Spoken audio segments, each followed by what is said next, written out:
Greetings, fellow armchair Imagineers. Tiki here, And BlueDragonFive.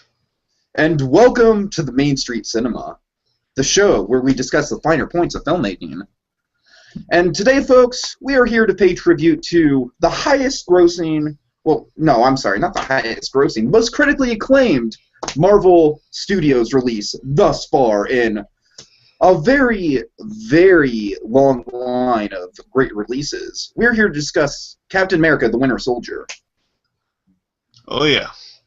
Boy, folks, you're in for a treat with this movie. I recommend everyone just right off the bat, right here. If you haven't seen this movie, go see this movie. Don't wait around for a while like Tiki did. You gotta see this. Don't be me. I kept telling him, no, Tiki, you have to see this movie. You're gonna regret it if you don't see it right away. And I was like, no, I have to go see the Grand Budapest Hotel. I have to see the Grand Budapest Hotel for the Wes Anderson, a series that I never even completed. We love Ray Fiennes, but come on, this is cat.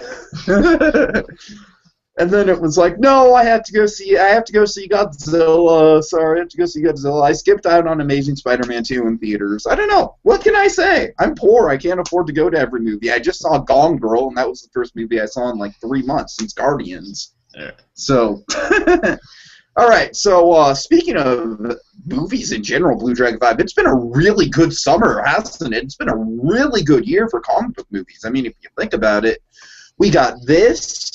We've got Guardians of the Galaxy, of course, X-Men Days of Future Past, and we've even got The Amazing Spider-Man 2, which has gotten really mixed reviews, but you and me both agree we really like that movie. I think it's a definite step up from The Amazing Spider-Man, the original, but that's a whole different discussion.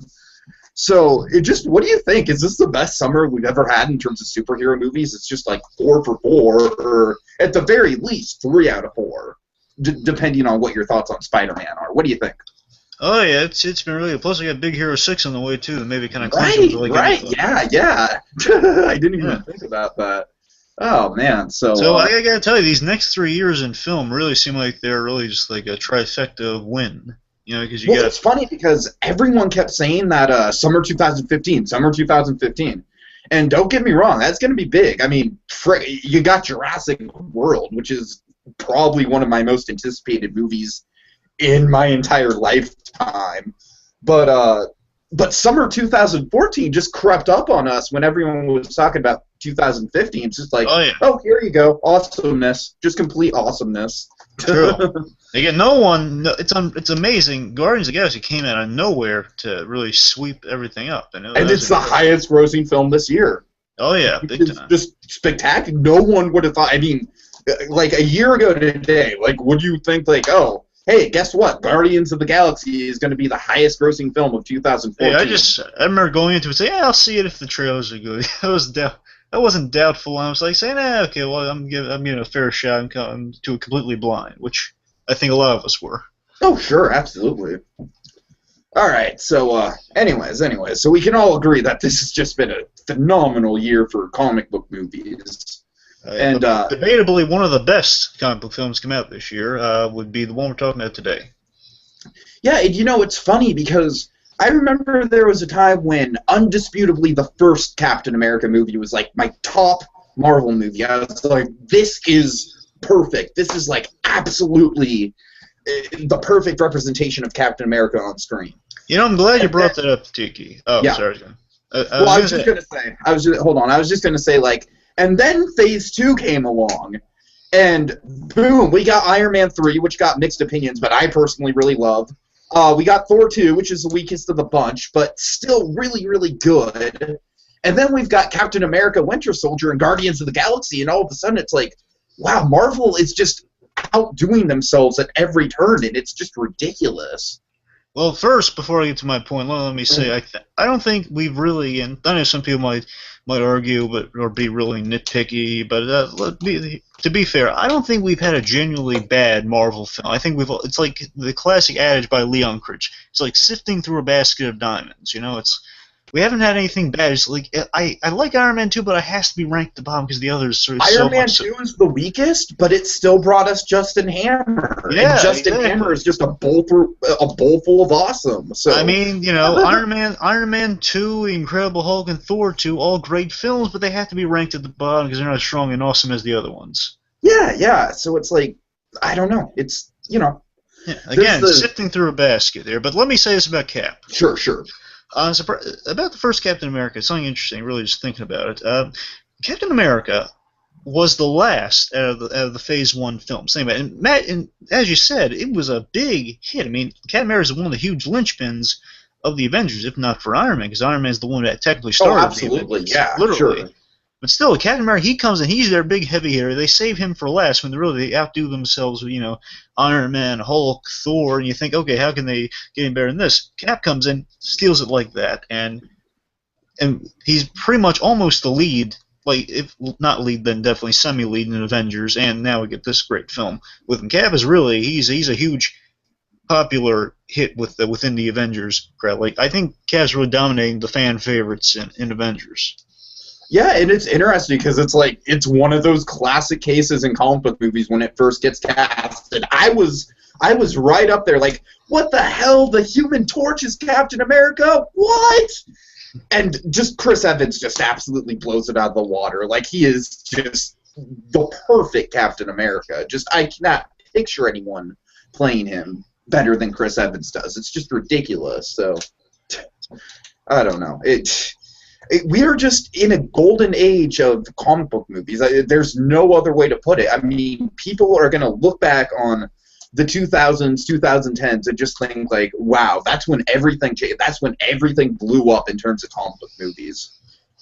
We got the early 2000s, which kind of paved the way, but now it's like the late 2000s and the 2010s. We're only going up from here. It's crazy, man. I can't believe how good blockbuster cinema is getting. Oh yeah. So I guess should we kind of not bury the lead, but should we should we start the build up to Cap 2 here with the background of the film? Like, how do we get to Cap 2 from Cap 1? Yeah, sure, go for it. All right, let me keep this as brief as I can. Anyways, as we just said just now, we're entering Marvel Phase 2 after we got a successful line of first Marvel films and the Avengers. Awesome. So now we've reached Phase 2. We pick up with Captain America in this film. And again, pretty much the last time we saw Cap was in the Avengers, and they did a really good job with him there. And believe it or not, there was actually a lot of deleted Captain America stuff in that movie. They kind of, not a whole lot, but there were a bunch of scenes with Captain America they kind of took out of that film because, again, they didn't want to make it completely his film, but he was a big linchpin of that film. Yeah, well, I'm not surprised because, like, the main linchpin of the Avengers was the dynamic between Tony and Captain America. So with solo scenes of Captain America, I can understand why those got cut because you want to focus on the relationships, and that's what the Avengers did so well. So I imagine it's hard because Cap's such a compelling character, which you really see in this film. But before we get to that, yeah. So anyway, so we pick up with Captain America since Avengers. Avengers is pretty much he gets out of is really fresh from when he awakens from his cryosleep. He hasn't even really experienced the world yet, so they just have a whole space of opportunity to explore in this film with that. Pretty much he's out of being frozen. He saved some people in a huge team-up event. Yay for him. But now Cap's done his big old... He's entered a war. He came out of that war, so now after 2 wars now he's getting a little respite. He's being allowed to walk the world, explore, integrate himself. And that's what we see in this film. And to do that, we have a wonderful directing team. Really, I don't want to say new guys, really new to kind of real action-y superhero films. Anthony and Joe Russo, the Russo brothers, who really, their main credits, this is really their first big credit, if I can say so, because before they've done a lot of TV, a lot of film, usually comedy stuff like Community, and their real big film credit is, at least the most notable one for me, You, Me, and Dupree, which isn't bad, but it's not exactly Cap, so... It's so random. It's like You, Me, and Dupree. Like, I'm pretty sure, like, didn't Family Guy make a joke about that movie at one point? Well, I can't recall, but I seem to remember. Oh yeah, they did. Peter calls Quagmire and they talk each other through the movie. But anyway, yeah, that's great. But anyway, However, the thing is, these two fellas here, this is their first Marvel, their really first superhero film. Boy, they knocked it out of the ballpark right off the bat. You never would have expected it with just their list of credits that they could do something like what they did here, and it is amazing. It was but also, totally out of nowhere, yeah. As good as these directors are, I can't completely go to them because we got these great writers returning from the first Captain America movie, Christopher McFreely and that's kind of funny, both have the same first name, Christopher Marcus. Mm-hmm. Yeah, they're returning to take on the film, and this time around, the writers and directors really wanted to go for a conspiracy vibe, which their main inspirations were these films I'm about to mention here: Marathon Man, the Dustin Hoffman movie, 3 Days of the Condor, and All the President's Men, which Robert Redford's in about 2 of those movies I just listed off there, which is funny. I'm sure influenced them the hiring him. Oh, absolutely, sure. So they really wanted to go for a conspiracy vibe because you're going to bring Cap into the modern world. You really got to explore these issues, which is really following kind of what Stan Lee did when he brought Cap back. Basically, he'd bring Captain America back around the Vietnam era, and basically he would kind of be questioning the American system. Yeah. So really, it's kind of an homage to that, but really, it's like, okay, you bring Cap back, and he's going to examine the modern world. He's going to be this guy of these strict moral, kind of old 40s black and white convictions in a really morally gray world. Not my words, I'm saying that's what everyone says about the film, and it's a real brilliant idea to run with. Yeah, there's just so much there. There's so much meat to it. And another really big element of this film that was contributed was actually by American Dad. Funny enough, an American Dad writer. Oh, wow. Chris McKenna. He's a gag man from American Dad. His big episode that you and I both discussed in the past, Rapture's Delight. Oh, okay. He wrote that, and also he wrote the film Igor. Remember the animated film Igor? John Cusack? Yeah, I remembered. I never saw it. It's actually not bad. I recommend it for a watch. Okay. But it's they had a really good gag man working on the film, and it really informed a lot of their really good humor along with their great directors and writers. Anyway, so the Winter Soldier storyline, literally the title of the movie, comes from Ed Brubaker's run called The Winter Soldier, which reintroduced a big character from Cap's past, who was the Winter Soldier, and he's a force to be reckoned with. And boy, is he well done in this film. We'll get to that. And really just the last thing, the big mission statement, and I would say well achieved for this film. Again, just to celebrate how cool Cap is as a super soldier. I mean, the guy's super soldier means he's the ultimate soldier, and he's a man at a time. And again, showing really how those old morals are really holding it better than the modern society, or at least how it's going to shine through the morally gray society we got today. And examining kind of those issues we're dealing with. So really, they're just a celebration of how cool Captain America is, just in a nutshell. That's what the whole film's mission statement was, and I say they succeeded big time. I would argue with you. Like, I think there's a lot more going on there than just like, oh, look how cool Cap is. Well, I'm just saying. Don't get me wrong; it's a good point, but like, just how the strength of this film is just like I said. It's like a prime cut of steak. It's like there is so much to dig into and ingest, and it's like, you've got how Cap integrates in the modern world. You've got the conspiracy theory. You've got all the humor. It's just, oh my god, it's so good. Well, what I mean by that is like Cap's really the really cool character that Cap is, just being that really not, I was going to say sympathetic, but that really likable lead character that's Cap kind of being in the movie and taking us through. A really compelling character. That's what. Okay. Yeah. Character like Captain America, just showing how really interesting this guy is and putting him in modern day, and just showing you why Cap never has to really compromise his morals, that type of thing. All right. Cool. Anyway, so I guess we should just get into essentially that's what brought us to the film we're talking about today. So let's start the film. All right, let's do it.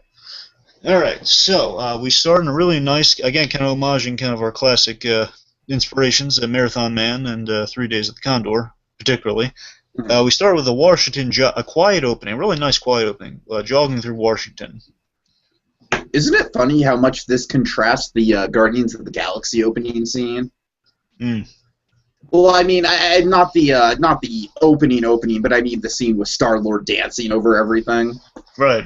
It's like that scene is just meant to be like, hey, look how much fun we're gonna have. And I'm not saying this scene isn't fun, but like you said, it really caught me off guard. It really drew me in, just how soft-spoken it was, you know?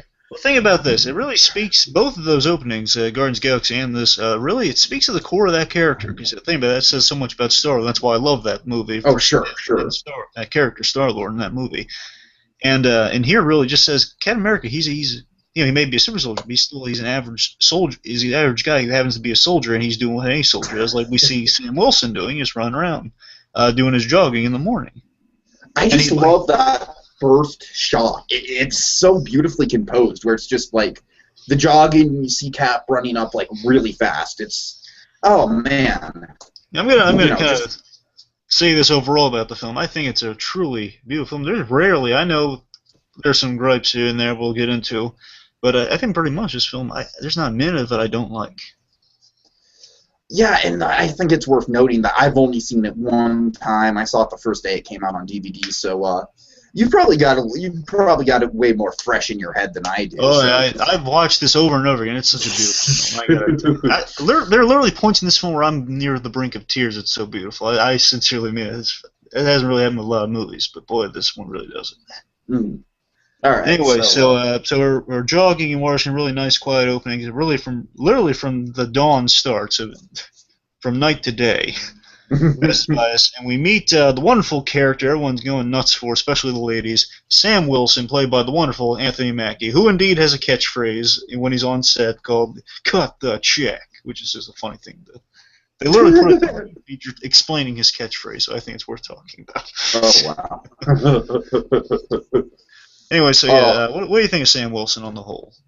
Well, I mean, talk about just like, this is what I love about Marvel in general, is how they're like, hey, look at this character.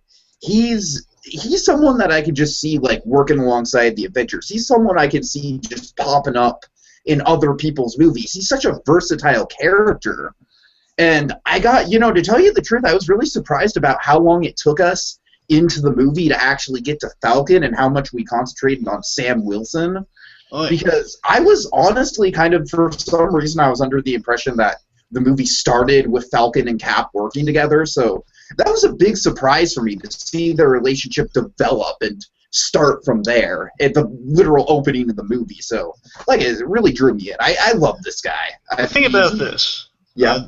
A big pillar of this film is kind of friendship is a huge underlying theme of this film. Just seeing how Cat kind of makes friends with this guy, and again, they both have technically lost partners, and they're really kind of they've been grieving over that. Now they've kind of found a partner within each other to kind of almost fill that hole, which is really kind of a nice little reference to that, Yeah, that's a good point. Yeah, for sure.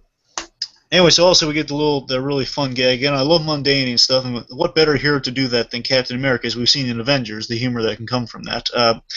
Captain America, he's been coming to terms with kind of modern society, and people, of course, as any of us would do to another friend, basically, oh, Cap, you gotta check this out, man, it's awesome. Basically, so the point where Captain America has made a list, and we get a little peek of the page of this list, which a little fun fact, I'm sure not the first you've heard about this, is translated with other different list items all over the globe. Yeah, I did hear about that. Yeah, that's one of my favorite elements of this movie, actually. The big ones to point out real quick here. I Love Lucy, which I loved. I appreciated, by the way, that they put that on the list. 'Cause of course, that was the big landmark of television right there for the 50s, which Cap wouldn't have seen. Oh yeah, that's true. It's like right after. Oh man. And speaking of big landmarks, you got Star Wars and Star Trek. Of course. The moon landing, of course. The fall of the Berlin Wall. I mean, he's got to get some sort of vengeance. Right. Steve Jobs. Yeah, why not? That was the one that cracked me up the most. I mean, don't get me wrong, he's important, but it's like, on top of like Berlin Wall, moon landing, Steve Jobs. Disco. Oh, disco. And the last one here to mention, this one's really funny, the way it's just written on there. It says Rocky and Rocky 2, question mark. Just the fact that it's question mark, like, do I want to watch Rocky 2? I will wager that Rocky 3 is by far my favorite Rocky movie because Mr. T tears it up, but that's a whole different discussion. Anyway, so basically in that scene, we have a really nice bonding between Cap and Sam Wilson. Sam Wilson, again, very likable. Anthony Mackie does a really swell job. Great new addition to the Marvel universe, I gotta say. I can't wait to honestly, like, it's ridiculous between him and then, like, the whole cast of Guardians. It's like they're really up in their game in terms of, like, check out all these people that are in our universe now, and they can just use them however they want. It's exciting. Yeah. You got to remember, actually, Falcon does serve a big role in the comics. Because, he is Cap's partner in the comics, so that's not just an addition for the movie. Well, yeah, like I said, that's probably why I got the impression that he was going to be like Falcon from the start of the movie and working alongside Cap. So certainly. I don't know if he's going to be in Avengers 2, but I hope he's in an Avengers movie at some point because he's really cool. Well, I'm hoping that Avengers 3, it's just like, you got to have the Guardians in there because it's Thanos. Yes, and I'm just hoping. Look, I'm just going to make this. I hope everyone's in Avengers 3. That's all I'm saying. I think that's what everyone's hoping. Okay, but I'm not going to get into that now. Anyway, so Black Widow comes by, picks him up in a really cool car, and she's Scarlett Johansson, she's really cool. Anyway, so Black Widow picks him up. Also, Sam extends the, hey, listen, you could stop by the. Sam mentions that he works at a like a veterans, kind of like a veterans center where they talk about veteran support group, like post-traumatic stress, and basically talk through their war troubles. Sure. And essentially says, I got there's a girl reception trying to hit on there. Why don't you stop by sometime and make me look really cool? So, I'll keep that in mind, Sam. Anyway, so go on a mission. The Lemurian Star. You're not going to mention the dinosaur line? Okay, mention the dinosaur line then. Well, you probably know it more word for word than I do. She says, "I'm coming by. I was called the Smithsonian called. I'm supposed to pick up I'm supposed to pick up a fossil." But again, really funny lines in this. Great first line for Black Widow. It's really good. Yeah. Good on Chris McKenna for inserting a lot of humor there. Mm-hmm. Anyway, right, so we got a really good action scene to start things off. We're at the Lemurian Star mission. Essentially, some of our S.H.I.E.L.D. guys are held hostage on a boat led by a great comics character who you would never imagine a million years would be in a Marvel film. Batroc the Leaper, who was really, in the comics, kind of a wacky French guy who leaps, and he's really deadly. Oh, wow. Here he's ridiculous. Here he's equally as deadly, but he's a little more grounded mercenary type guy. Mm. Actually, in real life, it is a really good fun fact. He's played by an MMA fighter in real life, George St. Pierre, who does 95% of his own stunts in this movie. And Chris Evans, when he's fighting without the mask on, does 95% of his own stunts. Oh, cool, nice. So again, really, really good. So pretty much Batroc does everything except the leap. Except the really show-stopping leap he does. Mm-hmm, right.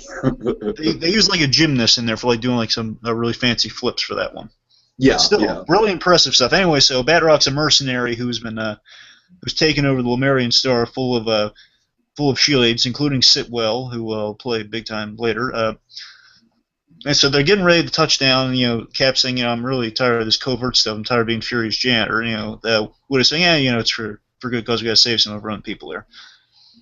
Fury likes to compartmentalize. Mm-hmm. Yeah, It's been a long day. Compartmentalize people, and also we got to introduce a few characters real quick. Rumlow, I forgot his name. I think it's Brock Rumlow. I'm not sure. One of our big bad guys for the film. He's played by Frank Grillo. Okay. Anyway, so the point is, Rumlow is Crossbones in the comics, and that's important. They do set that up for next movie. Is this the guy that's just like... I remember there was one character in the movie where it's just like, why won't this guy die? I suppose that's... he's the one that fights Falcon at the end.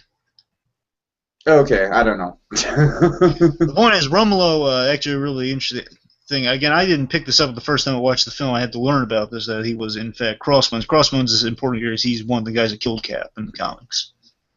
Oh, really? Oh, wow. And what's really interesting here is that they kind of play him. First, I really liked Rumlow because he was a fun guy. He had some really fun quips saying, he jumped a parachute. Yep, he did. Yes, he did. And essentially, in this, it's a really interesting take on Rumble here. Is basically it started that Rumble kind of not idolized Cap, but he really liked where he admired Cap. Mm-hmm. And they work together on missions and stuff. And also, Black Widow's running gag starts here that she's looking for a date for Cap because he really needs to socialize. Oh, I love that. I love that. Which is funny. Again, love the mundanity of if they're super spies working on missions, basically saying, why don't you take out that girl from accounting? He says, well, my barbershop quartet's dead, but Other than that, I'm not really busy. He says, I'm butchering the lines, but Yeah. Pretty much saying, why don't you take her? I'm sure if you asked that girl from accounting out on the date, she'd say yes. That's why I don't ask. Too shy? Too busy? Jumps out. Jumps with that parachute into water. And we get a really great action sequence with Cap here. And boy, do they smartly utilize the fact that he's a super soldier, and basically his moves are when he kicks a guy, he kicks him all the way across the floor. Oh, yeah. It's so well done just throughout the whole movie. I gotta say, probably the best integration of Cap's powers in a film, as good as the Avengers and Captain America 1 is, they really got it down to a T in this movie, how the super strength works for Cap. I just tell you, my absolute favorite moment of super strength in this movie, just because it's kind of a small moment. It's the shield hit, isn't it? No, it's the moment where he just runs into that wall. Oh, yeah, okay, I got you. Hold on.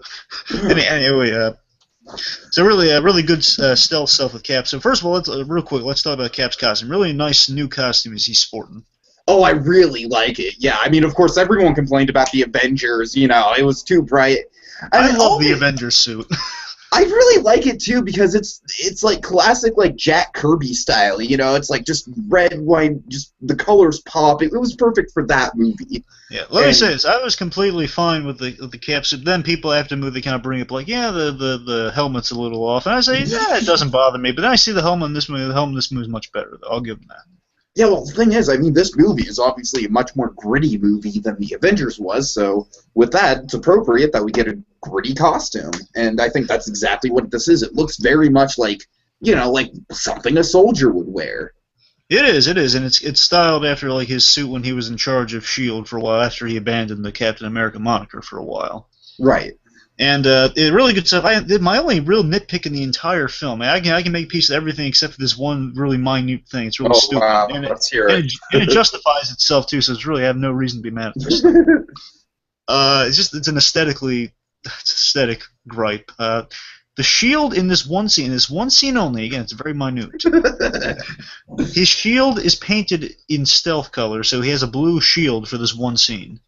Oh, yeah, right. You've mentioned that. And all I'm saying is Cap is so good at being stealthy, and he's the best guy. He's knocking guys out left and right. He's so good. Even if people didn't see it for a minute second, I'm just saying, it's in the dead of night. It's just the red on the shield. Really, that's what you paint that up. You take the effort to paint that up. When he's that good, he's knocking people out like that. It's the dead of night. I don't know. It's the only stealthy thing. He has red on his suit, red little bits on the side of his suit. Oh, yeah, right. I'm just saying, why can't he have a little red on the shield? Only 2 lines of red on the shield. That's all I'm saying. I don't know, but it's a very minor gripe. It justifies itself. And it justifies itself, too, because he just paints it. It's not like he has 2 separate shields, just paints over the one, so it's fine. Completely fine. Right, exactly, yeah. It's a perfect film. That's the only, in my mind, it's a perfect film, except for that one minor 0.5%. Yeah, I also have very minor gripes about it that we'll get to, but so that just tells you how good a film I think it is. If that's the worst thing I can say about it. The shield in one scene is that's ridiculous. Yeah, exactly. But it's an awesome thing. I love the costume. I really do. And anyway, so he takes down the guys. Really, really awesome stuff. Fantastic Titans is great there. He puts a shield in front of the guy and punches the shield into the guy. It's hilarious. Oh, that's great, yeah. Anyway, so while they break off, and really, again, I could go on and just talk about all the individuals. The point is that Cap and his team, they save the S.H.I.E.L.D. guys, including Sitwell. A lot of good stuff. Meanwhile, Black Widow's on a side mission, gathering some data. Meanwhile, Captain America has the huge showdown with the great villain that is Batroc the Leaper. It was really cool. I love that name. Well, they also pronounce like Batroc or Batrock, so it's really no, it's the leaper part that gets to me. Oh yeah, definitely. Yeah. And they do give him some leaping action in this movie, which is oh cool. yeah, sure. So really, you get to see how cool and threatening Batroc really is, which he is in the comics. Just he's a little more campy. Oh yeah. Well, he's a Frenchman. That's the gag. Oh my god. Yeah, he wears he has a French mustache and goatee usually. Anyway, so the point is, he really awesome fight. Basically, speaks in French, saying, are you really, without that shield, you're really nothing, are you? And then they fight without the shield, and it's so cool.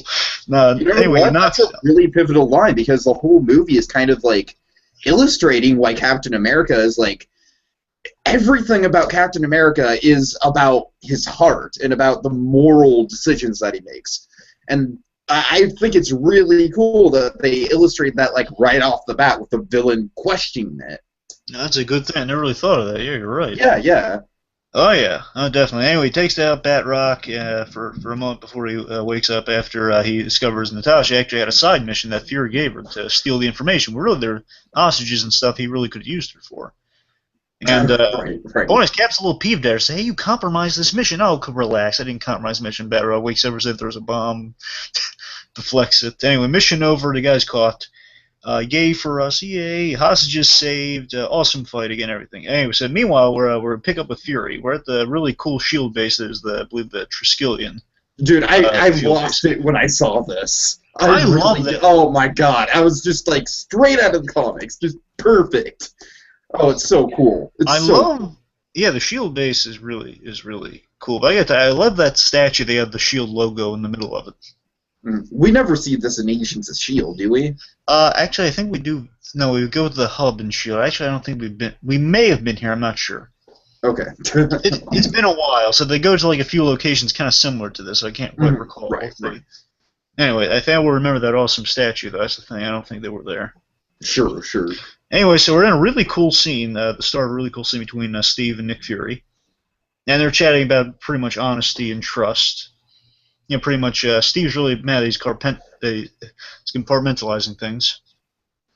Right. I love how it's the Black Widow stuff with her gathering the data. It's just it's the tip of the iceberg to a bigger plot, and those are my favorite kind of movies to me. The ones that just the plot just unfolds really slowly, and you start getting bits and pieces of it.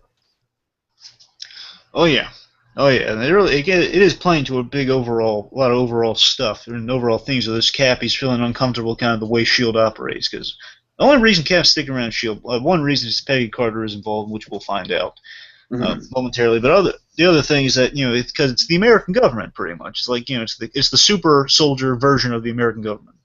Right. Yeah. Exactly. Right. So really, he's trained to be subservient to that. At points, he's working with Fury because of that. Plus, Fury helped start off the giant invasion. Yeah. That happened. Anyway, so he's chatting about the kind of truth and honesty. Why didn't you tell me, Fury? Well, he had other stuff to do. I have to compartmentalize. So if anyone gets caught, say someone gets caught, an agent gets caught, and they're interrogated, which is a real thing, by the way. You don't tell them all the information, so really the operation's still safe. Which again, there's a really kind of devil's advocate going on there, because you're right. There is definitely a point there that Fury's methods are justified and that they do get results, and basically there is kind of a safety for the overall mission. But still, there's a lot of risk there, and people at risk. People aren't fully aware. There's always some room for mistrust there, which definitely does play big time into this film. So there really is a good argument that really epitomizes kind of a big thing in the film, which is really delved into more in the following scene, which is one of my favorites, the elevator scene. Oh God! Oh, that elevator's so cool. I want to see that in Disneyland. This whole building is honestly one of the first things that in the Marvel Cinematic Universe that truly I was okay, this would fit right at home in something like Tomorrowland. But before that, we also have a really awesome line delivered by Nick Fury, which I'll agree with everyone that this is Samuel L. Jackson's best portrayal of Nick Fury in this movie. Absolutely. I mean, it's still with Samuel L. Jackson, let's face it, there's never going to be a movie where it's hey, I couldn't tell it was Samuel Jackson. He really disappeared into the role. But, no, it really is great. It's just because they give him a lot more layers than he's ever had before. Oh yeah, definitely. I love this starting with this elevator scene, but before that, he has this really great line saying, "Hey, I do share. I'm nice like that." Nuts like that. Really fun. Anyway, so we got this great scene. They're going down the elevator, and first of all, I just love the Steve walks in the elevator and says, does not recognize. Basically, says override, director override, Nicholas J. Mhm. Pretty much, Burns. Cap isn't even allowed on this elevator. Yeah, right. Anyway, so they get in this elevator. Really great story, basically talking about trust. Really good stuff. Fury talking about, Cap starts conversation by saying, these used to play music. Saying, yeah, a long time ago. Pretty much saying, my uncle used to, no, sorry, my grandfather my granddad used to work on one of these things. Anyway, like an elevator operator. He'd walk around a really bad part of town every day. He liked people. He was a real people person. And as the times change, essentially as the times change, like into the gritty '80s and stuff, he started clutching his bag full of cash and lunch tighter and tighter. Yeah. Going to and from the workplace. Pretty much. Did you ever get mugged? People would try saying, "Hey, what's in the bag?" Step off. Essentially, what's in the bag, and they show what they do. He show them, and pretty much a bunch of crumpled up ones and a giant 22. Mm-hmm. A gun, pretty much. Oh, that's great. He says, my granddad loved people. He just didn't trust them that much. So again, what he's saying in that scene is that, my grandfather, he was a people person. He did like people. He did trust people, much like Fury does, but he can't trust them because as the times change, people will get more paranoid and more dangerous depending on the circumstances, and that's what Fury's character is based off of, which is a really neat idea. Yeah. I'm sorry to jump the lead on this, but one of Fury's best lines in the movie. Okay, you see? It's stuff like this that makes me have trust issues. Oh, yeah, definitely. But anyway, so speaking of a really cool line, the Cap turns around and we see this grand, beautiful-looking image of the giant S.H.I.E.L.D. Project Insight helicarrier, because that's the big old project MacGuffin of the movie, Project Insight. Oh, yeah. Oh, yeah. And basically, it's a little bigger than a 22, though.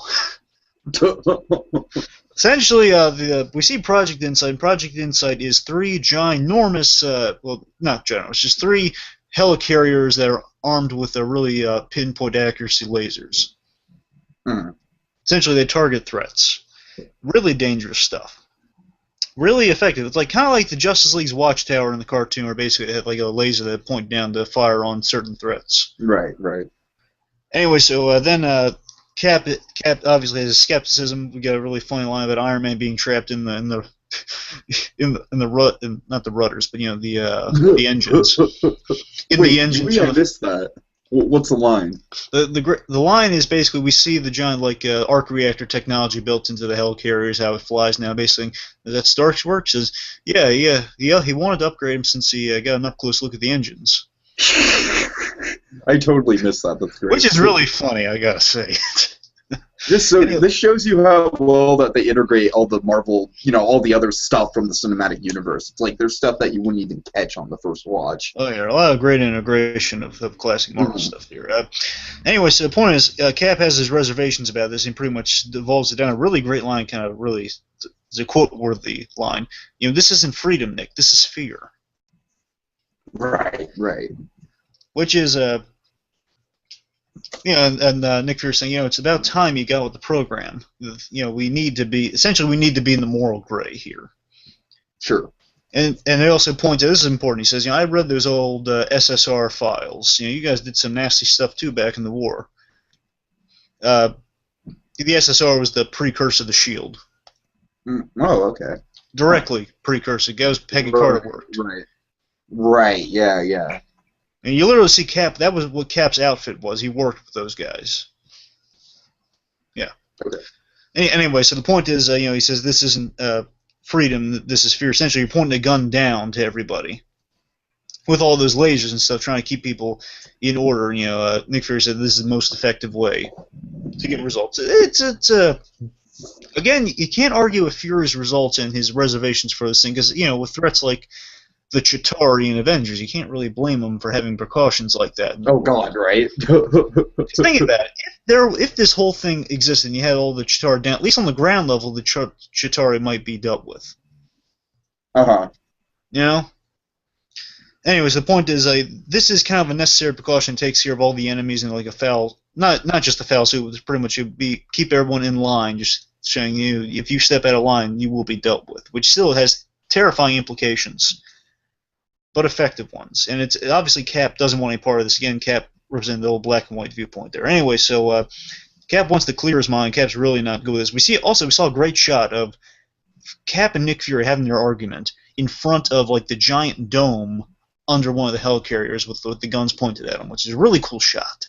Right. And then Cap just walking away from Fury from there. We just see that, hold him on that shot. It was a really cool shot. Basically, Cap doesn't want any part of this. Walking away. Fury's still there with his guns. Good scene. Then one of my favorite conceits, which I swear to you completely, I've been pitching this, and I was so happy to see it come to fruition, the Captain America Museum. I swear, it was complete coincidental. I just loved it, though. Fantastic idea. Again, I love the mundane. Again, it makes something that I'd love to see at a Disney park. I just love to see this in any museum around the world. It's such a brilliant and mundane, realistic. Again, it's illogical logic at its finest. If Cap's a big old World War II hero, as they've established in First Captain America, a lot of my favorite gags in the First Captain America, the propaganda stuff, that Cap actually has comics of him. In this world. You know me. It's like one of my all-time favorite sayings with a Marvel movie is that I could totally watch a whole movie about Captain America's propaganda career before he became a soldier. I would be all over that. Well, give me 8 short films of that. Okay, give me 8 short films of that. But anyways, again, it keeps in that line of the stuff I love from the first Captain America, of like the realistic implications of having Captain America. Like at the end of the first Captain America, kids are like painting shields on trash cans playing. Which I love because that is just totally my dad's generation. Like, exactly. My dad totally did stuff like that. Yeah, and again, Captain America being such a big hero, especially now the fact that he's back. I mean, how else are you going to get people into the museum? You have to sell Captain America. Right. Like, hey, we got a Captain America exhibit in the Smithsonian, which I love how this film takes place in Washington, but it just makes perfect sense. You're absolutely right. It works so well. Yeah. Anyway, so we have Gary Sinise, a classic American, awesome. Lieutenant Dan himself, providing the narration here. Again, little Easter eggs that the president is shown on like one of the columns, and it's Warren Ellis's the President Ellis character from Iron Man 3. Oh, really? Oh, really okay. Neat little touch, because he's the current president, and he's there, and he has some sort of quote on the wall. I didn't get to read it, but he has something on the wall next to him. Oh man, I love it. Anyway, so which, by the way, President Ellis is named after an Iron Man writer, Warren Ellis. That's the reason he's called Ellis. Okay. Anyway, so we're going through the museum. We got a cute little bit where the kid sees Captain America, and he's like, "Shh, don't tell anyone," and he doesn't. Cute little bit, neat bit. Now I know you have issues with this next scene. Okay, so yeah, I do. So what happens, Tiki? So we're in the museum. We're going through. Let me build you here. So we see the great Captain America exhibits wonderful stuff. His motorcycle's on display, and the great. Oh man, they really should integrate this, and they probably have in this Marvel Experience attraction they have going around now of the Howling Commandos section with all the uniforms including Cap's on display. The triangle shield and everything of like him and his Howling Commandos and little stats and information around. Go. Mm-hmm. Oh yeah. So basically. Yeah, I like the conceit of Captain America wandering around his museum in times that he needs to think and ponder about things. Like, I love all that. That's really cool. Like the closest he has to a Cap cave. Exactly. Oh my god, that's amazing. Okay, but this is also like a very small thing for me. It's kind of a nitpick, but which I defend, but it's not a nitpick. You got the Gary Sinise narration, and I just thought it was a little on the nose the way they just hammered in, like, and here's Bucky Barnes. He died. He's dead. He's never coming back. Well, to be fair, what he literally says is... I know he doesn't actually say that. He said, okay, let me just outline here. He says, out of all the Howling Commandos that were in battle with Captain America, only one died. That was Captain America's lifelong friend, James Buchanan Barnes. Bucky Barnes, friends in combat, and he was the only one to die in the field, pretty much. They did hammer in the fact that he died. That's true, and the reason they do this is not surprising because there are people who didn't see the first movie or just to catch everyone up. Oh yeah, Bucky, his friend, died, which I defend. The only reason I defend this, mind you, because the way they do it. Now, the way they really do is really kind of almost forms a lump in the throat, almost because you have this. It sounds silly. But when they do this, you have this great little shot of like black and white Bucky and Steve, Cap with the mask off, with you kind of patting each other on the face, kind of laughing, like kind of smiling, because they're in front of a camera. Like, that's a great image. Yeah. Yeah, they're buddies in front of a camera, like kind of saying, they're in war with my buddy, and we're doing good for the world. It's like a nice, and they play a music cue, like this haunting music cue, like you get the sense of Cap, the guilt Cap feels. That really sells me on that moment. That's the reason I forgive it. All right. I'm just saying because they have like this, because it sounds like this, like Gary Sinise says, and the only member of Cap's team to die. Then you just basically see that the two of them together on screen. Cap is looking regretfully at. That's what sells me, man. That's an awesome moment. Anyway, right, cool. Coming from that, we have another great bit here. I love this bit. I believe we are in. 1 second. I believe we're in the 70s when we see this. It could be the 50s. I'm pretty sure it's 70s, though. We see Peggy Carter on some news footage, and this scene is very important, by the way. Peggy Carter is she's talking like an interview, basically how she met her husband. Well, essentially, she's talking about how they were caught behind enemy lines in the war, and essentially Captain America. It was winter. This is important. In the winter, Captain America went behind enemy lines in a really desperate mission and saved her and a platoon, and one of the members of the platoon was her husband. But here's the important part. Now, a big thing in this film that I think is brilliant, by the way, it never really dawned on me when I first saw it, is that the title of the film, Captain America Winter Soldier, is not in reference to Bucky necessarily, or the Winter Soldier necessarily. It is a reference to the fact Peggy Carter, what she's laying out here, is that Captain America saved her in this winter battle. Now, what they're saying, what the overall message of the film, is that a Winter Soldier, for those who may not be aware, like myself early on, a Winter Soldier is a soldier because your summer soldiers and your winter soldier. Your summer soldiers are your regular soldier. Your winter soldiers are the guys that fight the longest and hardest battles in the winter, like when it's really cold and desperate. Pretty much it's a dangerous place to be, and they fight the longest, most drawn-out battles. And the big message with this, again, showing how cool Cap is, one of the goals here is that it's showing that Cap is the ultimate soldier for a reason, because they take Cap down from everything. They get rid of everything Cap loved in this. One of the mission statements they have is basically, let's strip away everything Cap has. His buddy's gone. Peggy Carter, she's gone. Like, this is a guy, he's a man out of time, with that, the implications being he's lost everything. Cap has lost everything, and he's in a really bad situation. He's a man on the run. He's a big old conspiracy thing. Cap can't trust anyone. They put Cap in the worst, most possible situation you could put Captain America in. Things are looking bad on him. He can't trust in America, technically. And the point is, they put him in a really Winter Soldier-y position, and at the end, he's fighting this long, hard battle, and he is the actual Winter Soldier of the film, which is a really cool idea. Okay, everything you just described right there, like, literally, it just made me think, like, this is just totally the Empire Strikes Back of the Marvel movies so far. Yeah, but you see what I mean? That, like, he is the actual Winter Soldier. He is fighting through these tough battles. I totally see what you mean, but it's just like, man, it's just, this movie, it just takes on such a dark turn at the end. I was just that just took on, Plus, again, I love how they see it in there because we're rewatching it. Just the fact Peggy Carter's talking about this winter thing of like him in the winter saving her from this thing. It hammers in the point that he is a Winter Soldier. He was one of those Winter Soldiers. It's a really cool idea. Just rewatching. Anyway, so following that scene, we got. I always love titles that have like multiple meanings. It's great. Oh yeah, and following that, we got a scene where it's Captain America visiting Peggy Carter. This is a scene everyone waited for after Cap won. They wanted it so desperately in the Avengers, but we got it here. I'm fine with it not being in the Avengers. For God's sakes, the Avengers was crammed enough as it is. Hey, it is. But the point is, everyone wanted to see this since the end of Cap 1 because it was such an emotional scene. Oh, sure.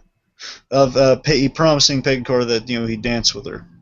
Mm-hmm. Yeah, right. Anyway, so point is, he's visiting Peggy Carter in the hospital. She, literally 70 years of have passed since the ending of Cap 1, and she's, I guess, in her 90s. Mm-hmm. And, she's in rough shape. Wonderful makeup job. It's completely CG, by the way. Wait, what? She's wearing a wig, and the rest is CG. Really? Yes. Oh, wow. Oh, that's some damn good CG work. Yeah, it's amazing. Yeah, wow. Anyway, so, again, now, of course, Peggy Carter's going to have a huge role in the Marvel Universe soon, real soon, like at the beginning of 2015. I'm looking forward to that, yeah. With her own show, and Peggy Carter is a really cool character. She's had some really good shorts in Marvel One Shot. Mm. So Peggy Carter, basically, he's sitting down with Peggy Carter looking for like a shoulder to turn to, basically saying, Peggy, this world, I'm working. I only joined S.H.I.E.L.D. because you helped found S.H.I.E.L.D., which is important. Again, basically, when SSR kind of went out of business, she left SSR and formed S.H.I.E.L.D. early on. That's one of the shorts Marvel One Shots is about. Okay. She and Tony's dad formed S.H.I.E.L.D. Well, and I should mention, Tommy Lee Jones's character, Colonel Phillips. Oh God, I love that character. Anyway, so Howard Stark's going to be in Agent Carter, right? He is. That's so cool. He'll be if not a regular, then a reoccurring, most definitely. Sure. Okay. Anyway, so the point is, he's talking to Peggy Carter, trying to kind of airing out his problems to Peggy Carter. Basically, she's reassuring him, saying, "Oh, Steve, I know you'll do the right thing." And then it's a real sad turn where essentially she coughs, Steve goes to grab her a glass of water, and then basically she has Alzheimer's. It's real, she has Alzheimer's. Oh, and God, it's tragic. Oh, this is the thing about it. This is the worst thing for Captain America. Is a guy who wakes up a guy who wakes up 70 years later. Basically, he's looking at what his worst nightmare would be. Basically, waking up and not knowing you over and over again. Mm-hmm. That feeling he had waking up from the ice over and over again, really meeting someone so important from his past who has to live that nightmare. The woman he wanted desperately, he could never have, literally, for so many reasons. He could never. The woman he loved, he could never have. Plus, he has to. You get a sense this isn't the first time Cap's had to deal with this. Her forgetting who he was and having to explain. Oh, sure. It's a great thing. Chris Evans plays this moment so well. Just like he has a smile, like you see the pain behind it, saying, "Well, I couldn't leave my favorite girl without a dance." That's a tough moment, man. I got to tell you, that's what makes it separates. It would have been a good scene its own, just him visiting the old alien Peggy Carter. But boy, that shows you this movie is a truly great movie when they have a moment like that. And there's like a Star-Lord's mom moment. Oh yeah, sure. Anyway, so the point of this overall for the film is that they're really taking away everything Cap has. Like, there's no hope for Cap. For any of his past connections, there's no hope for him. Mm-hmm. Okay, so our next scene. Take us through our next scene. It's Fury. Is this the scene where he gets attacked? No. Okay, let me. I've only seen this movie once. So. Okay, I'll keep that in mind. But let me get us to that point. Okay. Anyway, so Fury, he's worried because he takes the data Black Widow collected, and it says he doesn't have access to it, so he's a little worried, and he's afraid Cap might have a point that if this does fall into the wrong hands. So he contacts our huge introduction to one of our really cool characters, Alexander Pierce, played by the wonderful Robert Redford, one-time Superman hopeful. I mostly know this guy for playing Jay Gatsby in the 70s version of The Great Gatsby. So. Anyway, so the wonderful actor that Robert Redford playing Alexander Pierce, who's the director, he's Nick Fury's boss, this guy. Or at least former boss, definitely. Oh, yeah. He's a big higher up, for sure.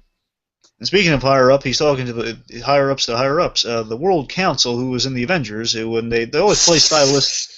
It's kind of neat how they stylistically play with these guys, because the first one... The men in the poorly lit rooms who secretly control the universe. Pretty much. Pretty much. And in this one, we get to actually see him. But first, we see him via hologram, and also Lau from the Dark Knight's there. Oh no! He's in a lot of comic stuff, by the way, because he's in that, he's in Arrow, and now he's in this. Oh wow! Well done, Lau. Good actor, though. He's actually probably that whole role is probably one of the things that I could have taken out of the Dark Knight entirely, but that's a whole different discussion. Let's not get into that. Anyway, so point is, the World Security Council is.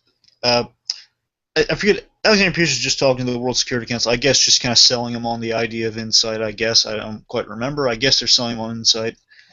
The Mm-hmm. point is, Nick Fury kind of interrupts and basically, he cancels the meeting real quick and basically talks to Fury, and Fury says, "Listen, we got to delay Project Insight." And basically, what you're asking for, Nick, is a subcommittee hearing. Basically saying it's a huge thing. This is a huge. The whole nation is lynched. The whole nation's lynched on this thing. You know, it's a huge lynchment of the nation's plans right now. This whole project says, "Listen, you'll be thankful." What are you worried about, Nick? Saying, "Well, look, you'll be thankful if we don't have this thing there. If what I'm afraid of is right. Mm-hmm. You know, if our enemies get their hands on this thing, we are done. Essentially, you know, we're dead in the water if that happens."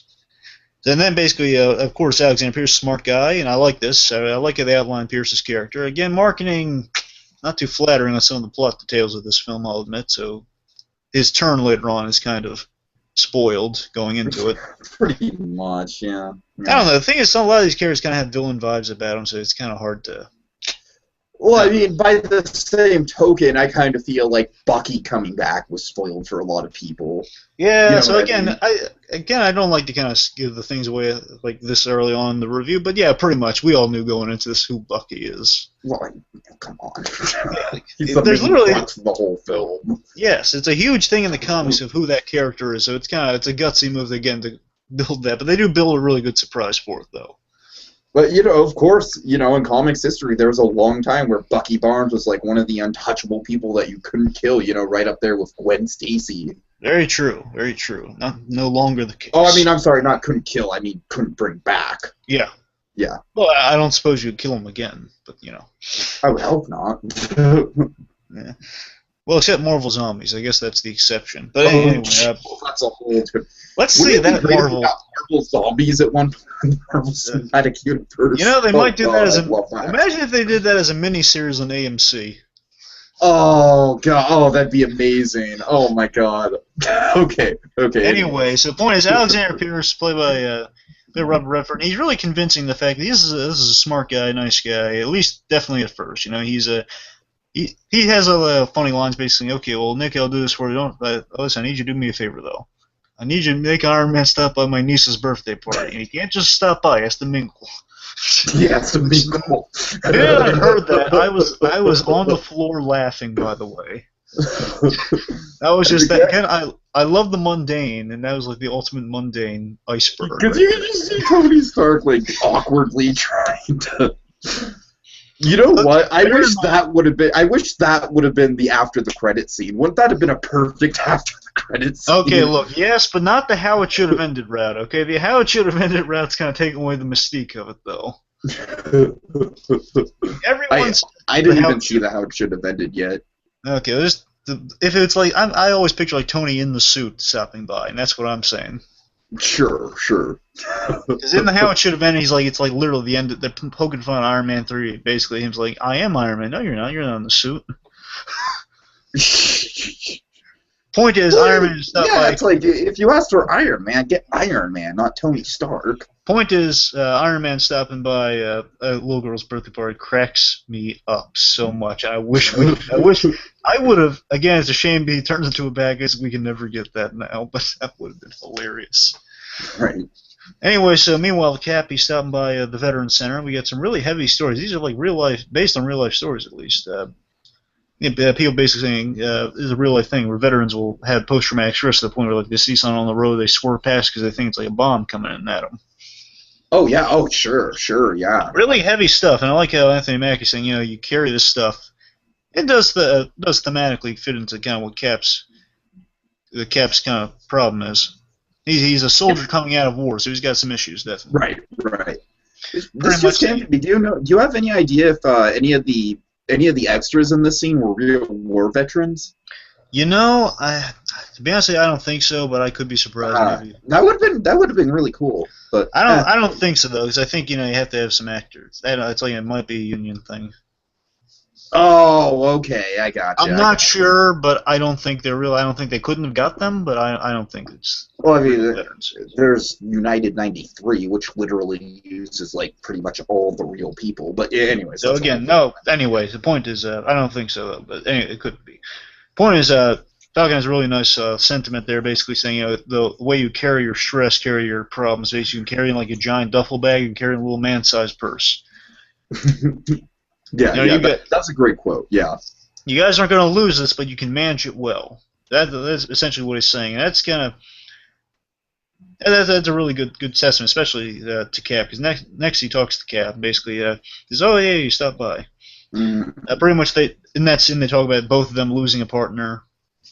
He lost Bucky, and he lost his other airman in the sky, essentially. He's his buddy for like the rescue paratrooping missions. Right. And pretty much also the big thing Falcon kind of imparts on Cap, the big moment of wisdom here, and this does relate definitely what Black Widow has been saying at the beginning of the movie here, of how you need a hobby. Essentially, it's the what after, because again, if Falcon's the lead of this veterans thing, the big question for veterans would be like, what next after the war? Like, how do you move on past this trauma? You're like, what now? Basically, he tells Cap he needs a hobby. He says, what about MMA fighting? He says, nah. He says, you'd be awesome at it.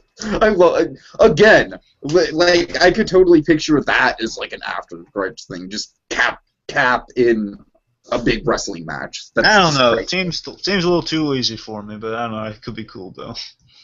I love the idea, like, because I love the idea of him having to like hold back and think of it this way. No, think of it this way. Imagine he's on steroids. But imagine Cap trying to hold back and still just beating the crap out of people, even though he's like trying the best he can to be light on them. Well, I think that'd be really funny. And I gotta be honest with you, I'm not quite sure, but it's not. Okay. Let's continue. Yeah. Anyway, so let's see. Okay, so Falcon imparts some wisdom on Cap, to kind of stew on basically, trying to redirect some of this loss of his partner, a lot of this war trauma, just trying to redirect, move on with your life. You gotta redirect that energy into something else. Good advice. Good advice. Meanwhile, okay, take on the senior. So you got Fury pulling up in his not Escalade, but something. It's Chevrolet or something. I don't know. His big old car. Okay, so basically,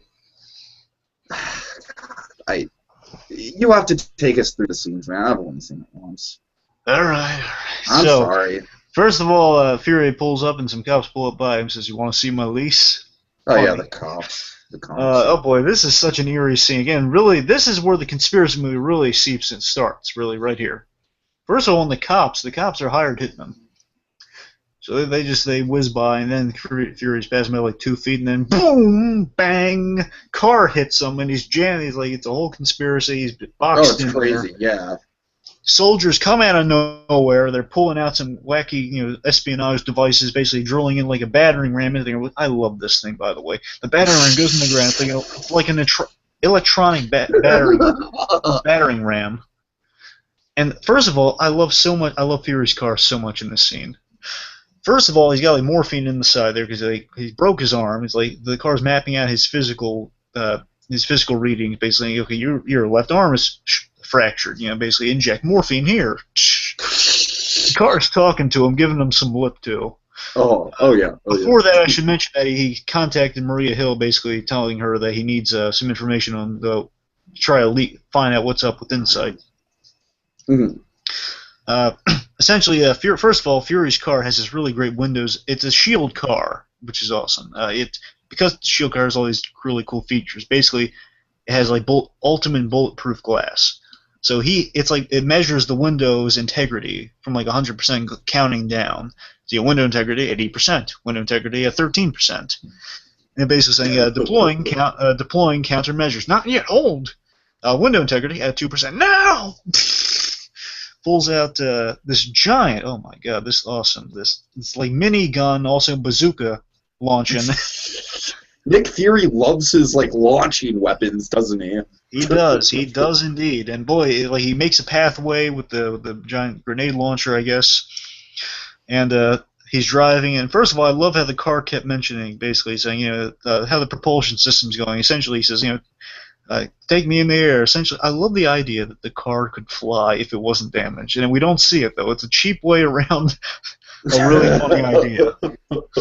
Basically, saying, I love the idea that his car it does all this great stuff and it could fly normally. Oh, I love that. Well, you see, Coulson's car flies in Agents of S.H.I.E.L.D., so why not? Oh, does it? Okay, cool. Hasn't really made a reappearance, actually, in Season 2, which is kind of a shame. Wait, is that Lola? Yeah. Huh. Yeah, judging by the Lola. ads for Season 1, yeah, you'd think that would be like a really big part of his character. Yeah. So, let's see. So Fury's on the move. A lot of these, I would say Hydra cops. These Hydra cops are following him. Pretty much, he's taking out the Hydra cops. All's going well, and it looks like Fury's in the clear. There's this really cool move where basically the car maps out like when a car is coming. Basically, he stops short. Basically, again, the Russo brothers have a great command over the action because then this giant truck comes out of nowhere, smashes them both. And then our Darth Vader of the move. I know you say Darth Maul, but I say Vader. I say Darth Maul just because he's kind of more of the silent. He doesn't really say much. I'm saying when Vader had his silent moments, he had that kind of that physical power. He was the tallest guy in the scene type thing, Yeah, true, but Darth Maul had a really unique visual look to. I'm not saying Vader doesn't have you, but anyways, the point is, it's cutting hairs here. The point is, it's a really kick-ass villain. Pretty much our coolest character in the film arrives. Yeah. The Winter Soldier, again, the other namesake of the movie. Winter Soldier comes out, and how do you make an entrance, Winter Soldier? They were going to save him for later on, but they said, well, if we're going to introduce him, we got to introduce him this way, though. That just chills the way they do it. He comes out of nowhere. Fury thinks he's in the clear. In the middle of the road stands this hulking figure. Not the Hulk, mind you, but this hulking figure. Really cool mask on and sunglasses. Deploys a weapon that doesn't just shoot him like through the head or anything. It fires like a magnetizing grenade of sorts, like a disc, under the car. Boom! Flips it over. Flips like forward. Not even like all the way over. It's like on its face on the ground. This magical car, and basically the Winter Soldier. What the Winter Soldier does just makes your jaw drop. Oh my God, this guy! He is a force to be reckoned with. He steps out of the way. He doesn't run. He just takes 2 steps out of the way, and the thing just passes him. And he's coming by, and it really tension builds. We get a little hint of the awesome Winter Soldier theme, which is fantastic. I love it. Oh, it's so good. It's so good. It has I can only describe it as it's like. First of all, it has this really techno theme to it. It's a little bit like the Electro theme from Spider-Man 2. A little bit. I don't know. I think it's more so. It's like his mind's been reprogrammed, and it's coming through that way. It's like that reprogram. It's a hacked sort of thing. Like the Shield in this movie has been hacked essentially. It's been compromised, and it's like as if you're listening to a soundtrack. It's been overtaken by something else in his mind, though. It's been rewritten. Yeah, but see, that's why I think it kind of reminds me of Electro, because what I like so much about the Electro score was that literally that whole thing was like his inner thought process, though. So I'm just saying I got sort of a similar vibe here with. And the coolest part of the theme, which really does play into when he makes his grand entrance, is basically a surprise entrance. There's this kind of this shrieking sound, it's either one of two things, either it's a scream sort of sound, like you hear the scream of his victims when he appears almost. Mm. Oh yeah, or if it's like an anti-patriotic thing, where you hear an eagle screech. Oh, that's great. That's so creepy. It's hard to describe, but it just sounds so right and so scary for this character. Point is, Winter Soldier's about to finish the job. Luckily, this is an Agents of S.H.I.E.L.D. tie-in, by the way. Fury uses a device that was created on Agents of S.H.I.E.L.D. called the Rabbit Hole. Oh, really? It was created by, I believe, Fitz on Agents of S.H.I.E.L.D. Basically, a little device that allows you to laser lightsaber out of there, pretty much. I think me and my dad will probably rent Agents of S.H.I.E.L.D. on DVD at some point and give it a watch. The first season is out, and it's good. Yeah, I know. So we'll probably at some point eventually go and rent it. So anyway, so basically he tunnels out of there by the nick of time. Really powerful little sucker, that little rabbit hole device. And I love my gadgets. Oh, yeah, of course. Meanwhile, Captain America, my favorite scene of the entire film coming up. Captain America, he's coming by his apartment. Again, I love mundane. That's the reason why. He's going to his apartment, and he runs into this cute little nurse girl, Kate. I believe it's Kate. Do you remember her name? No. I know who she really is. I'm just saying her fake name. No, I don't know. I'm going to say Kate, so forgive me, folks, if I'm wrong. Happens by Kate, really nice little nurse from across the hall. He says, "Oh yeah, I just talked to my grandma. Also I'm doing some laundry here. So don't touch them; they might be infected." Oh, cute banner. As she's about to leave, Cap, you get the sense that Cap says, "Oh, you can use my washing machine. Oh, it'll cost you a cup of coffee, though." That's cute. Cap trying to hit on a girl. I love it because it's freaking Captain America, and he is awkward as all hell. It's the idea that even still, 70 years, he's a 90-year-old guy. He's a 90-year-old guy, and he's still the skinny Steve from the past. Exactly.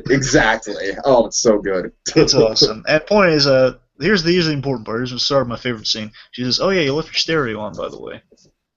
Oh, thanks. And oh boy, here's my favorite scene in the movie. So Cap did not leave his stereo on. He enters from the window. The song playing is "It's Been a Long, Long Time." Great song. It's an old-timey song. Sounds like it's from like the 40s and or earlier. Pretty much, Cap enters his apartment as if it's such an awesome, really cool. It's such a quiet moment too. I love it for so many reasons. He's entering his apartment as if he's just trying to start off a burglar. He takes the shield. It's a real kind of quiet, conspiracy-ish moment. And he happens upon, like in shadow, he turns the light on, and it's Nick Fury. And Fury basically saying, "My wife kicked me out," saying, "I know you were married." He pretty much they're talking, but then again, I love that it really fits into that conspiracy vibe they're going for. He turns on the light, and pretty much he sees Nick Fury's like ridden with bullet holes and well, not bullet holes, but like shrapnel and crap. Point is, he's in rough shape, and Fury waves him off, basically saying, "Look at the screen here," as they were giving the coverted double talk, basically saying, "So Nick, who else knows about your wife here?" It says, "Just my friends," and he says, like, "Just you and me," on the little text in the screen, basically saying, just the chilling moment to me is where he types in "shield compromised." Oh yeah. Oh, oh my God, I love the quietness and the conspiracy. I think that gets to the heart of the film. That Cap can't trust anyone, and the only man he really can trust right now is about to bite the big one. And it's just coated with a bunch of. You got a little bit of humor. There's Fury talking about his wife, but also you got the mundanity. It's in Cap's apartment. It's got a real action-y sense to it. And the other thing is it has like that old-timey feel. The music playing. It's perfect in my opinion. And very suspenseful too, Oh yeah, extremely suspenseful. The point is, this is only my friends. Is that what we are? We friends? And essentially, right after that moment, Nick Fury gets gunned down. Like I want to say two, maybe 3 shots hit Fury. Really powerful ones. Like boom, boom, boom, right through the whole wall of the apartment. Essentially, Fury's down. Everything's chaotic, and Fury's last words here are essentially trust no one. Yep. Oh yeah. Then he dies, and then first of all, I love how right the second after that he says that line, then Kate comes by and she has a gun, and Cap's like, "Oh my, wait, you're not the nurse from across the hall." Pretty much. Wait, Kate? I love just listen to if you ever rewatch it, just listen to Cap's reaction, like Kate. And she happens to the wall, and then he finds out, wait, who sent you? Who sent you? He did. Nick Fury. And essentially says she calls for backup and says, shooter sighted across it, the 20 on the shooter or whatever. Then he says, tell him in pursuit. And then comes essentially Cap's been taking some lessons from Hulk because he jumps through the next building and he does a really cool run across the next building and he uses the shield to do your favorite moment, Tiki. Well, he's running through, and he's run so fast and so hard that he just smashes right into a wall and just takes out the entire wall. I love it. What's so great is that, again, they're really utilizing that super strength, and Cap has no time for like covertness. He's just rushing through there as fast as he can. He's jumping over stuff, doing a lot of really cool parkour stuff, and what's so great is he's running so fast, he's pulling some Hulk moves where basically he uses the shield so if he rams against the wall, he can still keep moving. Oh yeah, really cool stuff. And then, of course, with that shield, he jumps through the window. He sees the shooter running away. He throws that shield, and then the shooter catches it. The Winter Soldier catches the shield, which Oh God! which by the way is man. which by the way I'm pretty sure is a subtle reference to the Captain America theme song. Oh really? Well, that's what, at least on how it should have ended, they brought this up, and I think they're on the money. Pretty much, it's basically about, Cap will throw his mighty shield and you will yield. And it's like a reverse of that, like this guy did not yield because he caught his shield.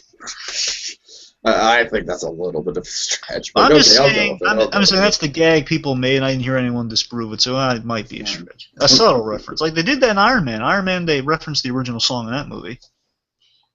What was the original song? Tony Stark's ringtone is the original Iron Man theme song from the cartoon. Oh, okay. Nice. And also his musical theme in Vegas. It's the same orchestra, same arrangement. Awesome. Like, it's the Tony Stark theme song. Oh, okay. Anyway, so the point is, catches the shield, which, oh my god, is like a jaw-dropping moment of awesome. It really is. It's. I mean, you said like a moment where Winter Soldier is to be reckoned with when he steps out of the way. I mean, talk about a moment where he is just completely Cap's equal. It's this was originally his introduction, by the way. Oh, really? Okay. Yeah. It's a tough call, but they're both really cool intros. Yeah, that is a tough call. I'd argue to say that this wouldn't have quite the same punch if we didn't know who this guy was beforehand. Oh yeah. Because since we already saw him be so, since we're already intimidated by this guy, and then, like, boom, he catches the shield. That just raises the bar on his intimidation factor. Oh, yeah. Winter Soldier, he doesn't do anything. He just throws the shield back at him. Oh, God. Yeah. Okay, anyway, so then, meanwhile, Widow hears about Fury's condition, and basically we see Fury die in surgery.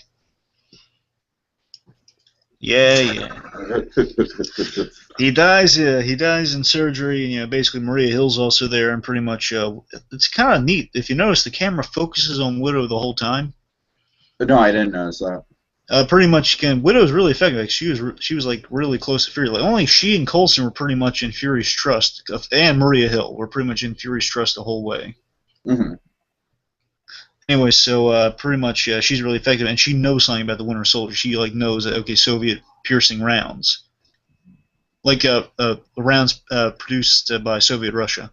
Right. Because she knows this guy. She's run into this guy before, and she recognizes his MO. No one else knows about this guy. Anyway, so let's see. Meanwhile, and she kind of talks to Cap in the hallway real quick and says, "Cap, you're a bad liar." Says, "Well, I don't know what I stopped by."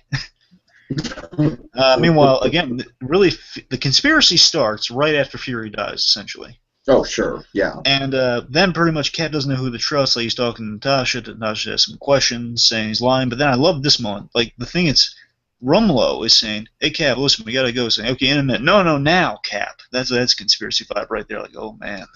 Okay, yeah, Rumlow is the guy that I was just like throughout the whole movie. I'm just like, okay, this is like totally. Honestly, I'm glad that he survived the movie, right? He's coming back. He's set up for a villain. Yeah, he'll be in 3. Okay, because honestly, like throughout the whole movie, he was just like, I just want to see this person die. I want to see him dead. That's the guy that killed Cap. They got to keep him in there. Yeah.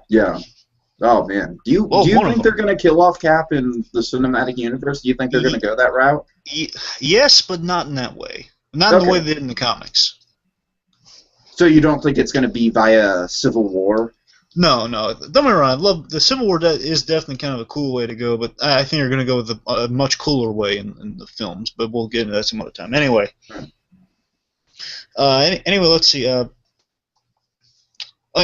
So Captain America, he's called by Rumlow, so basically he has to go and meet Director Pierce. And let's see. Oh yeah. So he's talking to Pierce. First of all, a little thing I just noticed. I don't know if this is a nitpick or not, but a little thing to notice. In this one scene, and the sequence following it, you'll notice Cap is in costume, right? Sure. So think about it. Okay, so we start the scene at nighttime when Fury was shot. He's at nighttime. And, well, by the way, we should mention Cap ditched the data information in a vending machine, which, kind of clever. Mm-hmm. He's suited up in the daytime now, so I guess he was told to suit up. Why was he told to suit up for Pierce? I guess he was told to suit. I don't know. I guess it's just practice. Okay, you're gonna meet Pierce, but first you gotta suit up. Well, I don't know. Pierce wanted Iron Man at his, at the birthday party. So maybe he was just like, no, I don't want to see this guy unless he's in costume. Maybe he's just got a thing for that. I don't know, I'm just wondering. Yeah, maybe that, but I don't know. I guess I wonder if he was told to go on a mission or something before, like get prepared to go on a mission. Possibly. I don't know.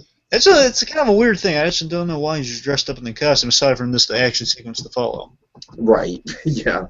Because there was an original plot line that was deleted where basically Cap, it was a real quick beat where Cap ditched the costume because it had tracers in it. Oh, okay. It did make sense because he had a shield, though. Why didn't they trace the shield? Sure. Yeah. I'm sure that's why they got rid of it. Mm-hmm. Anyway, so he's talking to Pierce, and basically Pierce saying, they're chatting about Fury, saying, oh yeah, I worked with Fury, and Fury disobeyed my orders to save a bunch of people because he didn't trust us. He didn't trust them, I mean. Yeah, and Nick Fury is the one that bugged your apartment, right? Essentially, he's kind of painting a picture about Fury, saying, I didn't think Fury was trading secrets because he did hire people to be on that ship, the people that hijacked the ship. Mm-hmm. Not all of them, just some of them. And also, a little fun nod there that Batroc the Leaper is being interrogated by the directors in the movie. Oh, okay, cool. And George St. Pierre had a joke where he said, it's just about the crack. It's funny. Anyway, sorry. So let's see. So basically, Pierce is saying, asking Cap, well, what did Fury say to you? Did he say anything to you? Basically, this is funny because Cap isn't lying at all to him. He's just saying, he said, "Trust no one." Those were his last words, and he's not lying. He's not telling him he handed him something, but he's just telling him to trust no one. That's it. Oh. So pretty much, Pierce says, "Listen, Cap, I'm going to do anything to avenge my friend. Well, I wish you luck with that." Cap leaves, and apparently Pierce put out the order to take down Cap. Oh yeah. Because he knows something, which again, kind of, I don't know. They're trying to go for a vibe of, well, he's just the orders are like people following orders less than using their heads sort of thing. Like he needs them brought in, and that means taking them down to do so for questioning. Which really, Cap's told him everything he knows, though. So that's the thing. He's not lying. Put him in a polygraph. He's not lying. Anyway, let's see. Yeah, he's right up there with Norman Bates. True. So we get probably one of the other great scenes in the movie, the payoff of the elevator scene, which I would love to see this as a Disney ride. Oh yeah, for sure. Not a ride. God. Not a ride, just a show. Like, what if you just saw people like fighting in an elevator going down? That'd be awesome. Oh man. Oh, that's actually an awesome stunt show. Oh, and dude. Then that's a stunt show. And then he leaps down from there. He rides off in a horse. Oh wow. I could just picture that. Oh wow. That's what I'm saying. Anyway, so we get this great elevator scene, really tense conspiracy vibe where like the elevator is populated by SHIELD agents. Yeah, talk about building suspense. Cap notices, again, I love the mundane, just guys getting on an elevator. Pretty much notices like some guy is sweating, getting nervous, and pretty much the elevator's a little too crowded than usual, and he's like too far back from the thing. So saying, before we get, just Cap catching on, saying, before we get started, does anyone want to get off? The doors close, and then the action sequence starts, which is awesome in confined space. These guys. By the way, it is a credible idea that if you're going to take down Cap, this is kind of the way to do it. You want to keep him in closed space. You got to have a whole bunch of muscle-bound guys, and you got to give them like these really high-powered shocking sticks to at least give him a chance of taking down Cap. And Magnalocks. The Magnalocks are cool. Mm-hmm. So pretty much he takes him down, and of course Rumble says, "Hey, this isn't personal. It sure feels personal." Throws him against the knocks him out. Sitwell's commanding guys like, take him down. And Cap, he does an amazing stunt here. He escapes the elevator by jumping out into the center of the Triskelion Center. Mm. And the only reason he's allowed to do this, folks, the only reason he's not dead is because he absorbs the vibrations with the shield. Otherwise, he would be a goner. Yeah, that's cool. It's a mix of the vibrations, and he has somewhat of a healing factor, very low-level healing factor. Mm-hmm. Anyway, so Cap's on the run. He gets in a motorcycle, takes down a giant Quinjet. Yay for Cap, facing off against the metaphorical dragon. Yeah. And essentially, Cap makes a triumphant escape. Yay for Cap. And he's going back to the. I guess at this point the Shield, our Shield agents are asking, "Hey, what gives? Why are we going after Captain America? What's wrong with you?" Oh yeah, sure. Then Pierce comes by and says, "Well, because Cap's lying to us. He's not telling us about what Nick Fury says. As far as we're concerned, as tough as it may be, he tells this to Agent 13, who is really Kate. Mm-hmm. Tells Agent 13, as hard as it is, Captain America is an enemy of Shield, enemy of the U.S., enemy of the United States of America." Yeah. Pretty much, we got to stop Cap. Meanwhile, Cap's back in the hospital. He's in his sweats now, so presumably he's got the shield somewhere. Not on his person, mind you. He's got it in a car or something. Uh-huh. The point is, he's looking for that little data file, the little data flash drive, I guess. And Black Widow's helped herself with some gum in the meantime, which means she has the data in her possession, and Cap's a little untrustworthy of Widow, because again, Widow's whole shtick is that she is the most deceptive person alive. Right, of course. I mean, this girl can even manipulate Asgardians. She's good. Oh. So the point is, Widow and her talk, and essentially Cap learns that he can trust Widow, because Widow gives him some information on the Winter Soldier, basically saying, Winter Soldier is so good. I was protecting a guy way back in the day, when I was still I forget if she says when I was still a bad guy, or basically when she was early S.H.I.E.L.D., protecting somebody, and he shot, again, because it was when she had Russian ties, because she used to be a former KGB, and Winter Soldier's roots are in Russia. Okay. Russian division, I guess, of his evil organization. Essentially, he shot the target through her, and that's why she has like a through and through mark on her stomach. Right, right. Bye-bye bikinis. I'm sure you look terrible in them now. Anyway, so the point is, now Cap has an ally. Yay, double Avengers flick. Okay. So let's see. Now they're on a journey.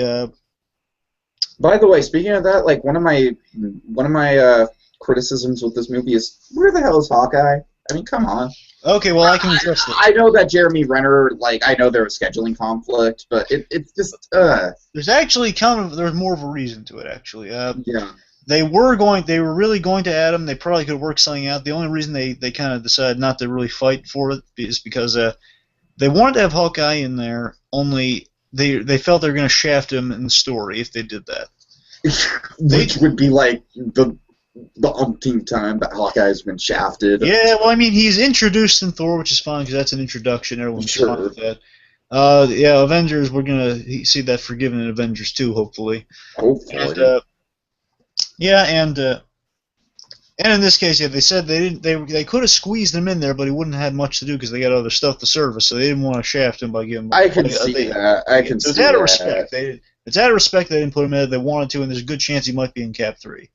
Okay, cool. There's a good chance, but nothing in stone yet, so don't quote anyone on that. Sure. Anyway, so let's see. So, so the big heads at S.H.I.E.L.D., the World Council basically tells Pierce, a reluctant Pierce, it would appear, saying, Project Insight's back in production. Okay. Meanwhile, we go to the mall. To the mall! Ooh, da-da-da-da-da-da. We're at the mall and we're at the Apple store. Cap's really hesitant about this plane because he's worried people are going to be put in danger, but, Widow is an expert at going covert in these types of situations. She knows people like the back of her hand. Oh, yeah. Anyway, so basically they're at the Apple store, a really public place. He's dressed a little like Clark Kent. Kidding. I'm kidding. He looks awesome when the glasses look, and the glasses look a little like Clark Kent. I can see it, yeah. Anyway, so essentially, I know I'm the umpteenth person to say it, but it's kind of true and awesome.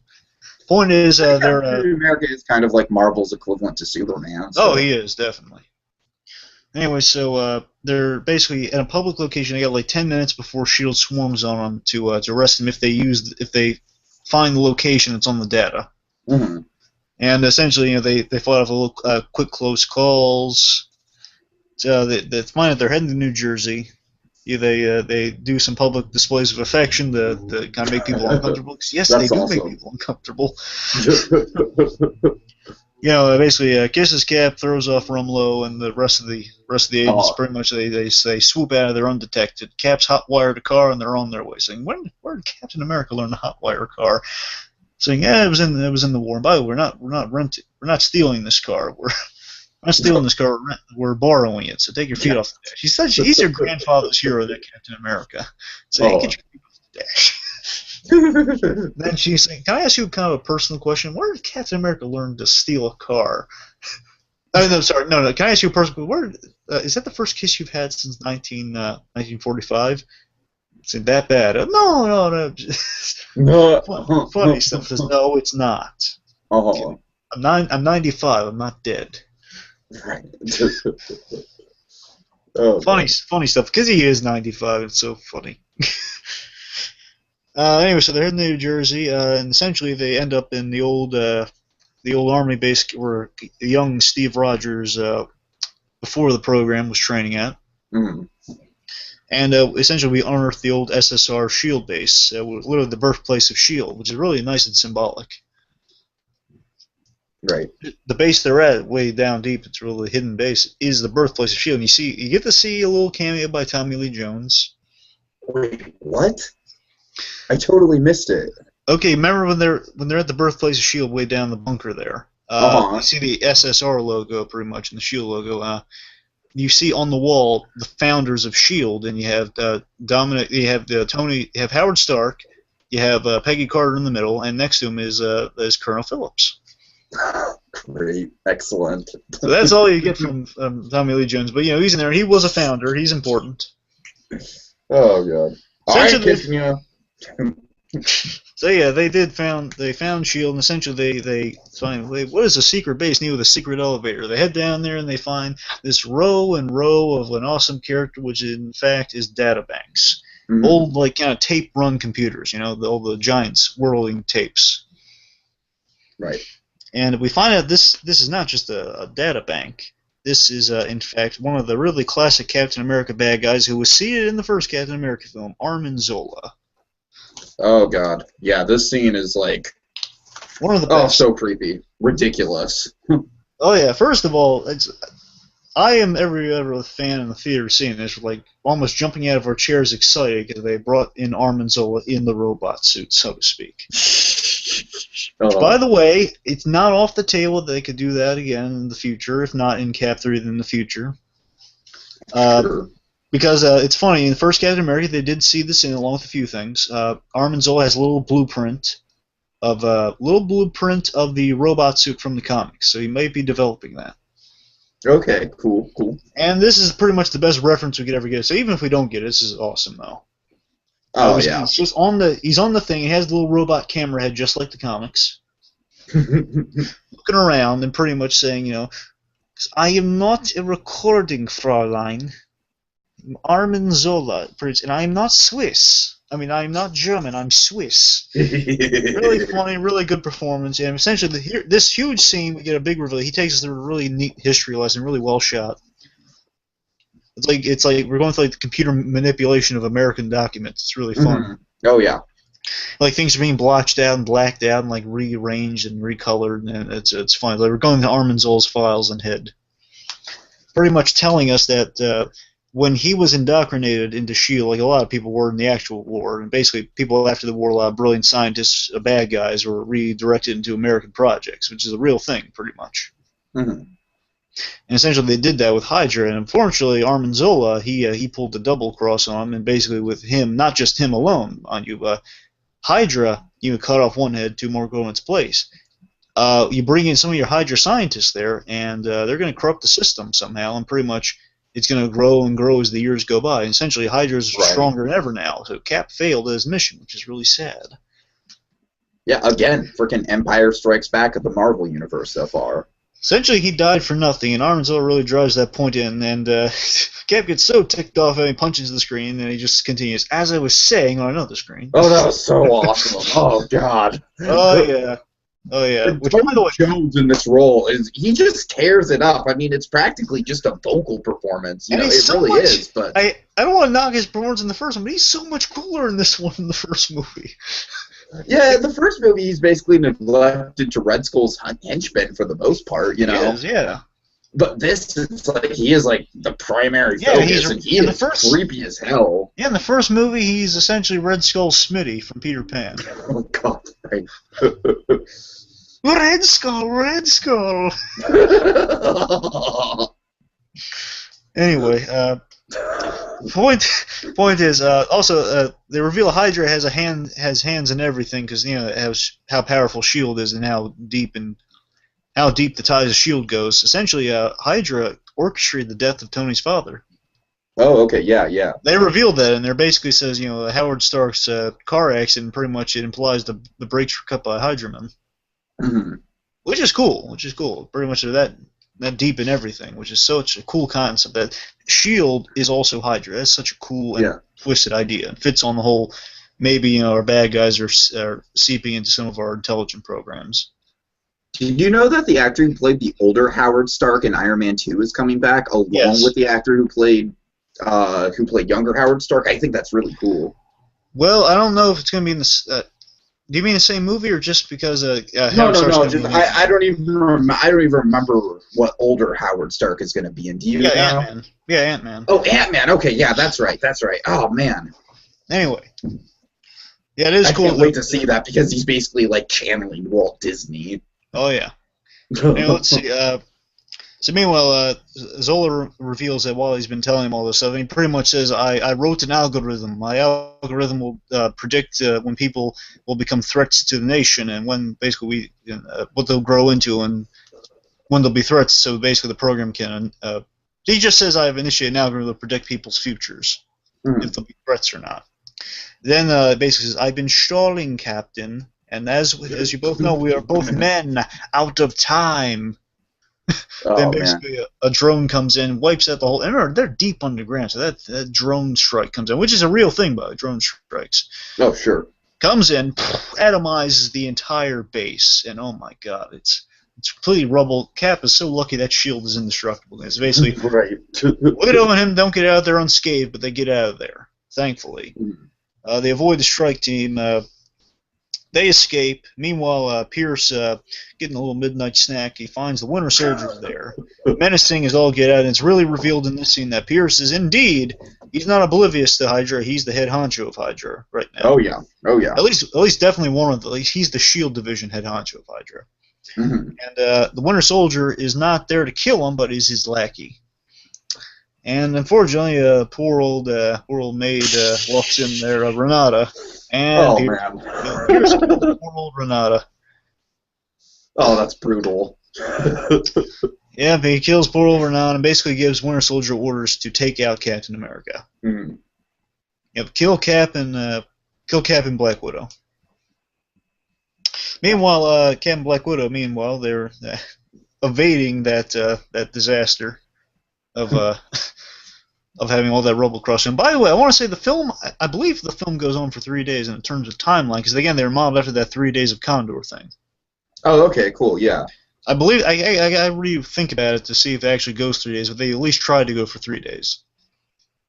Yeah, I'm trying to think about it, yeah. Anyway, so, as he said, they visit Sam because he's the only guy they can trust, and basically says, listen, Sam, I'm sorry to do this, but we need a place to stay. We can't trust everyone we know is trying to kill us. Saying, not everyone, come in here. Good old samples.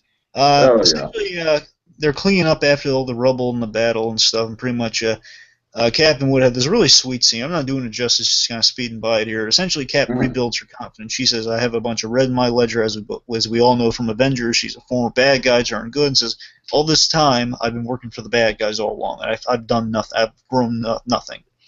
There are all these terrible things. I have nothing to show for it. Right.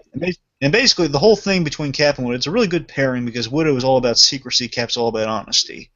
Pretty much saying, listen, Steve, tell me this. Would you trust me? When it came down to it, if it was like life or death, will you trust me? And he says, essentially he says, now I would. Which is good. And I'm telling the truth. Really good scene. Essentially saying, yeah, Widow, I trust you. You're being honest. You're being honest with me, and I know you're good stuff, and I know, listen, don't delude yourself. You're good, and we can work together because, we are protecting the good interest here. Sure. Essentially, he builds your confidence. Just to say, again, I'm not doing it justice here, but they build your confidence. They're on the same side. Hey guys, I'm making breakfast. If you guys eat that sort of thing, because you're supermodels over there. Come on. Good old Falcon. Essentially, at this little breakfast table scene, hey, Walter Jr., where are you? No. They plan to get some information because who can go after to get some information on what this Project Insight is? And now we know this some sort of algorithm thing. So what's the big old plan here with the hell? How does this link up to the helicarriers? Essentially, Sitwell's the only guy. He was at the Lemurian Star, so this guy must know something. Let's go get to him. So okay, how are we gonna get to him? Because he's a big old Hydra guy. I'm sure he's protected. How are we gonna get there without getting caught ourselves? Saying, let me think. You know, I used to work in the old program I used to work for. I used to use a special device. Saying, what is it? I thought you said you were a paratrooper. I thought you said you were a pilot. I never said pilot.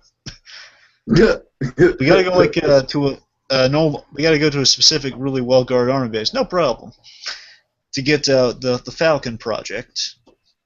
To get something from the old Falcon Project, and essentially, Falcon's like in the middle of this crowded area, drinking his fruity drink, waiting for Sitwell. Which, by the way, I'll mention it here. I like Sitwell. I used to. I really did. And I was so crestfallen by what's about to happen to him. Continue on. We find out also a little nice Iron Man 2 reference here. That Senator Stern, Gary Shandling's character, was a Hydra guy. That's why he was after Tony's suit so bad. Hail Hydra. Evil! Oh, yeah. Huh. Such a cool little touch. And they say anything. Could Obadiah Stane have been a Hydra guy? Who knows? Possibly, yeah. We don't know. A lot of cool ideas there. Mm-hmm. Could Ross know what Hydra is? Maybe. Entirely possible. We don't know. Mm-hmm. Anyway, so let's see. So the point is, Falcon calls him and calls Sitwell and basically says, "Hey, listen, you're gonna go to the car on the corner there, or else I'm gonna mess up your tie, and I really don't want to do that." First of all, also he says. A lot of great comedy. He says, "Hey, listen, wait, where are you?" He says, "I'm the good-looking guy to your 10 o'clock. Your other 10 o'clock." The good-looking guy. Anyway, so Cap's like pushing him on a rooftop somewhere, saying, "Give me answers. So you're not going to kill me. You're Captain America." "Yeah, you're right. I'm not going to push you off this building." "She is, though." Steps to the side. She kicks him off. Who's the girl from? Who's that one girl? It's like Lydia. Like Lydia with the lip piercing? I don't know, I'm not ready for that sort of thing yet. In a grand flying entrance, Falcon drops Sitwell back on the roof, and then we see Falcon's wings re-extend and descend. That's such a cool deal. They retract, and he even has like little nods to the costume with the red goggles. Really nice little thing there. Mm-hmm. So I gotta tell you, I wouldn't mind if they kind of costume him up in a future thing, just a little, you know. I could see that. Yeah, I could see that. At least color the wings or something. Like give them like some of the classy red and white color. Because in this movie, he's essentially just got like the technology and then the goggles. Yeah, pretty much. Yeah. Anyway, okay. So we get some information from Sitwell. Pretty much Sitwell saying, "Okay, we'll use the algorithm and link it to the 3 helicarriers. Essentially, they're going to target people and just in one foul swoop kill 20 million people." Mm-hmm. And including like all the mines, like you name it, all your big mines, your Bruce Banners. Watchmen! I'm sorry. Jeez. Watchmen was random destruction. This is precise destruction. That's honestly the biggest flaw I have with this movie is that the villain plot kind of reminds me of Watchmen. Oh sure, because let's say every other movie in the history of films have done a similar plot line. Okay, let's just hold it by that fault. Okay, anyway, however, there was a huge name drop in this movie.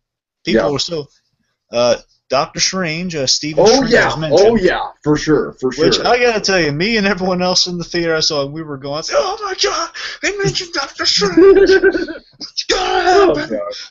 It's gonna happen!" Such fanboys because it's like we know it's gonna happen, but I mean, like the last time, and then it's like. It's funny, because the last time we got a Doctor Strange name drop in a Marvel film was the Spider-Man 2. Wait, what, really? The original. Remember the Sam Raimi one? They're talking about they're naming Doctor Octopus, and is the Octopus. Oh yeah. Okay. What about Doctor Strange? It's already taken. Right. Anyway, so let's see. moving forward here. So anyway, basically they're going to take Sitwell to like use him to override the system, I guess. Mm-hmm. They're bringing him by. They're in a car on an overpass, and then again, like real quick, I got to wrap up with Sitwell here. I like Sitwell. I love the idea that in the shorts they established that he and Coulson were friends and they had a bond together, and even in like the Agents of S.H.I.E.L.D. show, they kind of still cemented that in there. These two. This guy was Coulson's pal. There's a film after Coulson died in the Avengers where people would even mistake Sitwell for Coulson real briefly, like saying, "Oh, I'm sorry, you kind of remind me of the guy." Mm-hmm. Essentially, it's just kind of a sad thing. 'Cause I like Sitwell for that reason. I liked that they brought him in Agents of S.H.I.E.L.D. for a bit. I'm saying, yeah, give me more Sitwell. I love this guy. I mean, he's Coulson's pal, yeah. And then they reveal he's a bad guy. And this made me so crestfallen when he's talking to the senator, like, oh no, Sitwell, no. And then, well, to put like, there's no saving Sitwell because if you're gonna die, this is definitely the way you want to go, I guess. If you're gonna want an awesome death. Sitwell is grabbed by the Winter Soldier's mechanical arm and thrown in front of a truck. Doesn't get much cooler than that. I mean, he could come back. They could always use like the thing they used to bring Coulson back, but I don't think they will. Oh, Plus, he looked like road pizza, so again, I don't think so. yeah. Anyway, so pretty much, yeah, Sitwell, he's a goner. He's dead. Anyway, so the Winter Soldier makes another. Man, this guy's so good at his entrances. He really, his whole role in the movie is basically a series of awesome entrances. And in this moment here, I love this moment with the Winter Soldier. This is pretty much the coolest shot of the Winter Soldier in the film. Mm-hmm. He does a pose that would put Spider-Man to shame. They stop the car logically because we want to get the madman off the roof real quick. They stop the car short, and he flies off the roof. And instead of like tumbling to the ground, he flips, and using the mechanical arm, he's striking against the asphalt, striking the landing. Mm-hmm. It's so cool. And then he's like back in motion. He's just walking forward now. He's in the worst position. We saw what happened to Nick Fury. He's in front of the car. You're dead. Oh yeah. He's targeting you. If he's looking in your direction, you're dead. Anyway, so and what does he do? They all after they flip out of the car, they just land by the skin of their teeth out of that car. Mm-hmm. Pretty much one of the coolest moves happens in terms of Winter Soldier taking out somebody. He fires. It looks like he's about to hit Black Widow with a grenade launcher out of his gun. And the Cap jumps in the way with the shield, and oh my god, this shot makes you think, oh my god, this guy's such a perfect match for Cap. Sure. This guy's a force to be reckoned with. Cap gets hit by this grenade. He gets flung back. He hits a part of the overpass. The shield gets separated from him. He falls all the way down. I'm not done yet. He hits a bus. He's through the bus to the end of the bus. The bus is... I'm still not... The bus gets hit by a car and flipped over. Oh, and he did that to Captain America by accident. Oh, man. Oh, my God. Now... Oh, jeez. That is the epitome of cool. This guy, he's your Boba Fett with explanation. Yeah, I think he's Boba Fett, Darth Maul, and Darth Vader all rolled into one. He's all the cool Star Wars bad guys. So Winter Soldier, he's on the attack. He's attacking everyone. Big old force to be reckoned with. Meanwhile, the other guys are making work at Cap. Cap's really, you see Cap in danger because he's without the shield and they're launching. Oh yeah, sure. Makes it by the skin of his teeth, taking out guys. Let's see. Again, it's a really cool scene on the overpass. It devolves like under the overpass, like Widow's like running across. You see the shadow of the soldier, like manages to get a bullet and like hit the sunglasses off him. Mm-hmm. Cool stuff. You get Falcon, doing some sweet moves. Eventually getting his wings. Eventually. Right. Meanwhile, I think the thing is, I forget exactly if he's targeted. I don't know, because he's mainly targeted with taking out Black Widow. Because he's like when he's directed, the other guys are directed with Cap. Right now, he's directed with Black Widow. Because he says in Russian, he says, "I'll take care of her, you take care of him." He says in Russian, though. It sounds much cooler. Mm-hmm. Essentially, he's taking on Black Widow and the really cool stuff. Like I just love the look of Winter Soldier. He's like mini guns on the back. He has weapons everywhere on this guy. Oh yeah, and the fact that his face is covered, yeah, it's just like it's really. He's wearing really the Harry Osborn mask. He looks so cool. Yeah. essentially he's attacking like Black Widow. It's like on the phone and basically on a little communicator saying, faking him out. She comes out of nowhere, like she puts one of the electrical stinger devices on his arm, like freezing him. He snaps the arm back into place. Cool stuff. Pretty much he shoots Black Widow actually again. Shoots her in the shoulder, and right before he's about to finish the thing, Cap swoops in, saves the day. They get into a huge altercation, a lot of cool knife moves. Again, 95%. I want to say this right now. Sebastian Stan. This is 95% Sebastian Stan, 95% Chris Evans. They did a really good job on this fight choreography. Yeah, this is all them. Oh, sure. They rehearsed this like crazy, especially Sebastian Stan with that knife flip and stuff. Right. They're doing, oh man, such the most awesome battle ever. And it's like, it's in such a confined area too. Like just they're jumping over cars, like the robot arms, like landing, just missing Cap. Mm-hmm. The coolest bit, of course, being like he throws the shield and nearly almost nicks Cap, like hits the back of that van, fighting each other. My favorite move is when he sticks the knife in the car and it's like a robot, literally like a robot. It's like he's swooping against like a saw on the van, just missing Cap. And then Cap flips him over, removing the mask, and then we get our big emotional. How do we close out the second act? He's unmasked, and who is it? Bucky. Who the heck's Bucky? It's Bucky Barnes, the soldier who was never going to come back. No, I'm just kidding. Bucky? Who the heck's Bucky? His main line. Mm. Then, and again, I love how Cap is taken off. Pay attention to Cap at this part. Cap doesn't fight anymore in this fight. He just... Oh, yeah, He's in shock. Cap is in shock and basically is Bucky, and then Falcon swoops in and saves him in the nick of time. Like, he knocks him, kicks him to the side, and then Widow blows him up for a moment. So I keep saying to people when I watch this movie, so that's what that does, the quote Coulson. Right. Pretty much then our evil Hydra agents, they swoop in, they're about to kill Cap, but then media saves the day. Says, okay, not here, let's get out of here. Well, Cap is still taking off his game here. He's like still in shock. It's amazing. Oh yeah. And basically, then he's talking to Sam, saying it's impossible. I don't know what they did to him, but that's Bucky. And pretty much just Cap's in shock. It's amazing. Mm. And meanwhile, Widow's bleeding out. Says, "Look, we gotta get her some medical attention here." And then one of the guards takes out the other guards and reveals, "It's Maria Hill! Yay, we're saved!" Yay. They evade death, and they find Nick Fury. Nick Fury recovering in bed. Yeah, didn't see that one coming at all. No, I'm being sarcastic. I think did. Had the trailers not had the bit where he says, for me at least, I don't know. I think in their defense, they do pull it off pretty convincingly. In their defense. To me, it was honestly just like, you can't kill Samuel Jackson. Come on, this isn't Star Wars.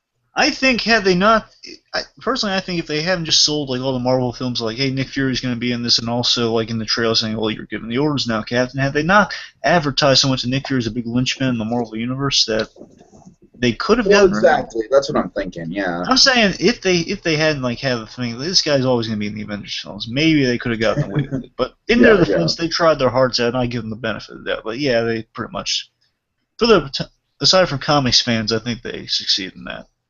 Sure. So it's debated. Anyway, so meanwhile, they see Nick Fury, big old shock. Yeah, he's alive. Meanwhile, we get a really creepy scene. Oh my god, this scene's frightening. We see the Winter Soldier. We get a little background on the Winter Soldier here. Oh yeah. We pick up from the end of. Oh, by the way, also Cap in the van. He picked up the pieces. Well, yeah, the Zola experimented on him back in World War II. That must be why he's alive somehow. Mm, sure. And they do see that in the first movie, by the way. Okay. In the first movie, you'll notice when Bucky's captured by Armin Zola in the first movie, and basically he's like speaking gibberish to himself, and that gibberish is like some sort of Russian, I guess, and basically he's being hypnotized. Right. Oh yeah. Huh.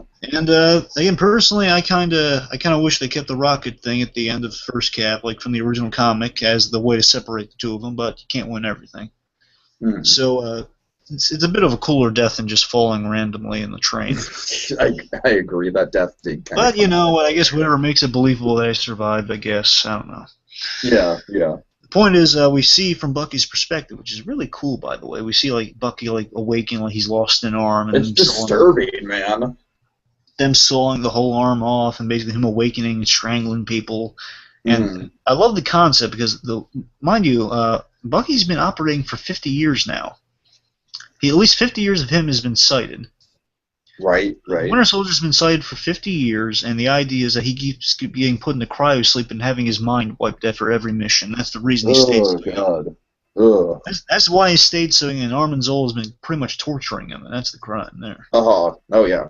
So Armin Zola did create the Winter Soldiers. Man, that guy had a lot of resonance in this movie. Yeah, sure. Anyway, so point is, he's being contacted by Director Pierce. Pierce is saying, son, you've been a credit to your credit to the American people. By doing this mission, you're achieving this mission by killing Captain America, and you'll be saving us and helping our big old goal here.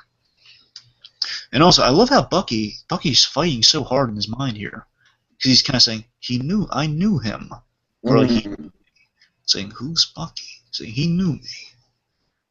Basically, he's like he can't say anything else. He can only say I know him, and basically saying okay, just wipe his mind. But it's too dangerous to just wipe his mind. Right. And by the way, creator of the Winter Soldier, Ed McGuinness, he is one of the guys in the scene. By the way, one of the bearded guy with glasses. That's Ed McGuinness in the scene. Oh, cool. Little neat. And then they do. This is, by the way, this is directly an homage to Star Wars Episode 5. To Empire Strikes Back, when Han Solo's getting tortured, that's what they referenced in this. When he's getting the crap shocked at him. By the way, just the fact that he's pre-programmed to be ready for it, like he says, he basically gets the bite guard in there, and he's like expecting it, like, come on. Yeah, just the whole thing is just so messed up. It is. Who do you think's a better villain, like Loki or Winter Soldier? That's a tough one, right? No, the thing is, Winter Soldier, because you can't really fall. The thing is, as cool a villain technically as Winter Soldier is, he's not really a villain because he's forced to do this. I don't know, because he is a villain, but he's like not directly responsible for his actions. It's a good point. It's interesting. It's like he's the ultimate henchman, essentially. Sure. I mean, it's like with Vader. At least Vader was, to a certain extent, following the Emperor to his own free will. With this, it's like Bucky is literally just being all sorts of mind controlled and messed up. So yeah, I can see that. Oh yeah. Let's see. Okay, then we pick up with a. We pick up with. So Nick Fury, essentially they kind of go through the plan, I guess, of we're going to take down Shield. Mm-hmm. We're going to take down Shield with these 3 little discs we're going to insert to the helicarriers. Each helicarrier, we switch out one disc, we put in a new one, and we're going to try to save all the dead. And then Cap says, "Listen, we're not doing that. We're taking down Shield and Hydra all in one foul swoop." Said, "Wait, are you insane? Look, no more games for you. It got compromised right under your nose. Okay, no more spy games. Okay, this is it. You put me in charge of the mission. Right. So you're giving the orders now, Captain." Also, Fury had a little scene with Natasha. Pretty much saying, yeah, I died, but I did it for a reason, essentially. Pretty much a little bit of reconciliation for them. Anyway, so let's see. We get one of the best scenes in the movie. We get a little flashback of after Steve's mother presumably died. So basically, his parents are both dead. It's this little confined environment, like up a staircase into an apartment. Steve is walking up there solemnly. You hear the funeral bells in the background. Bucky is basically walking behind him, and Bucky was taller than Cap. It's so funny. I really love seeing Chris Evans back in the skinny mode again. That was so cool. So much better than the trailers made it look in the original movie. Yeah, you're right. That was honestly a really impressive visual effect in that movie. It's gotten completely seamless now. Oh sure, yeah. Anyway, it was still seamless now. It's even better now. Mm-hmm. But I told you, Peggy Carter's face. I mean, that's amazing. I did. Yeah, I would not have guessed that for sure. Anyway, so it's a really cool and quiet scene. Basically, Bucky saying, "Hey, listen, Steve, why don't you stay with me at my house? We'll put some cushions on the floor, and it'll be like old times when we have sleepovers." He says, Buck, I appreciate it, but I'll be alone. I can be alone, but that's the thing. Mm-hmm. You don't have to be. It's such a sweet scene. These two guys were the best of friends. They were always there for each other. He kept the bullies off his back, and they were there for each other. They were brothers, essentially. They were good pals. And just the idea, and also like the bit where he takes the he finds the key under the mat, because Steve, in this all depression of his mother dying, he doesn't even find the keys, and Bucky's there with that key. And think of the symbolism there. I have the key. I have the key to you being whole, and you have the key to me being whole, essentially, in this film. Symbolism. Yeah. And then of course, the wonderful line that's going to make me cry later on.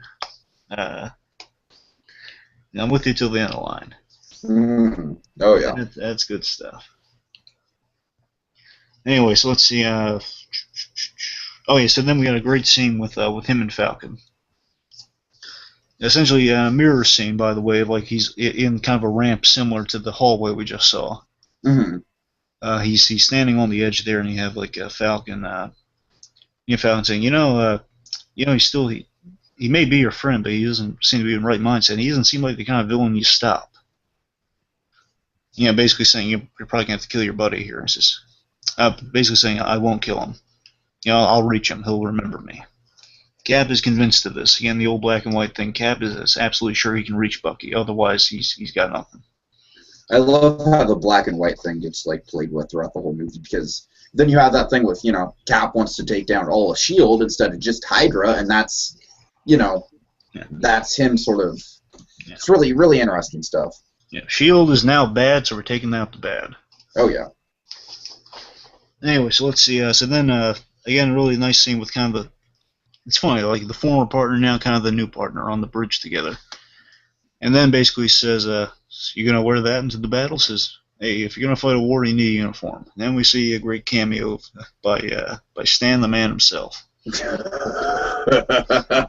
I am so tired. Yeah, we see that the costume is missing, and Cap's down in the old threads.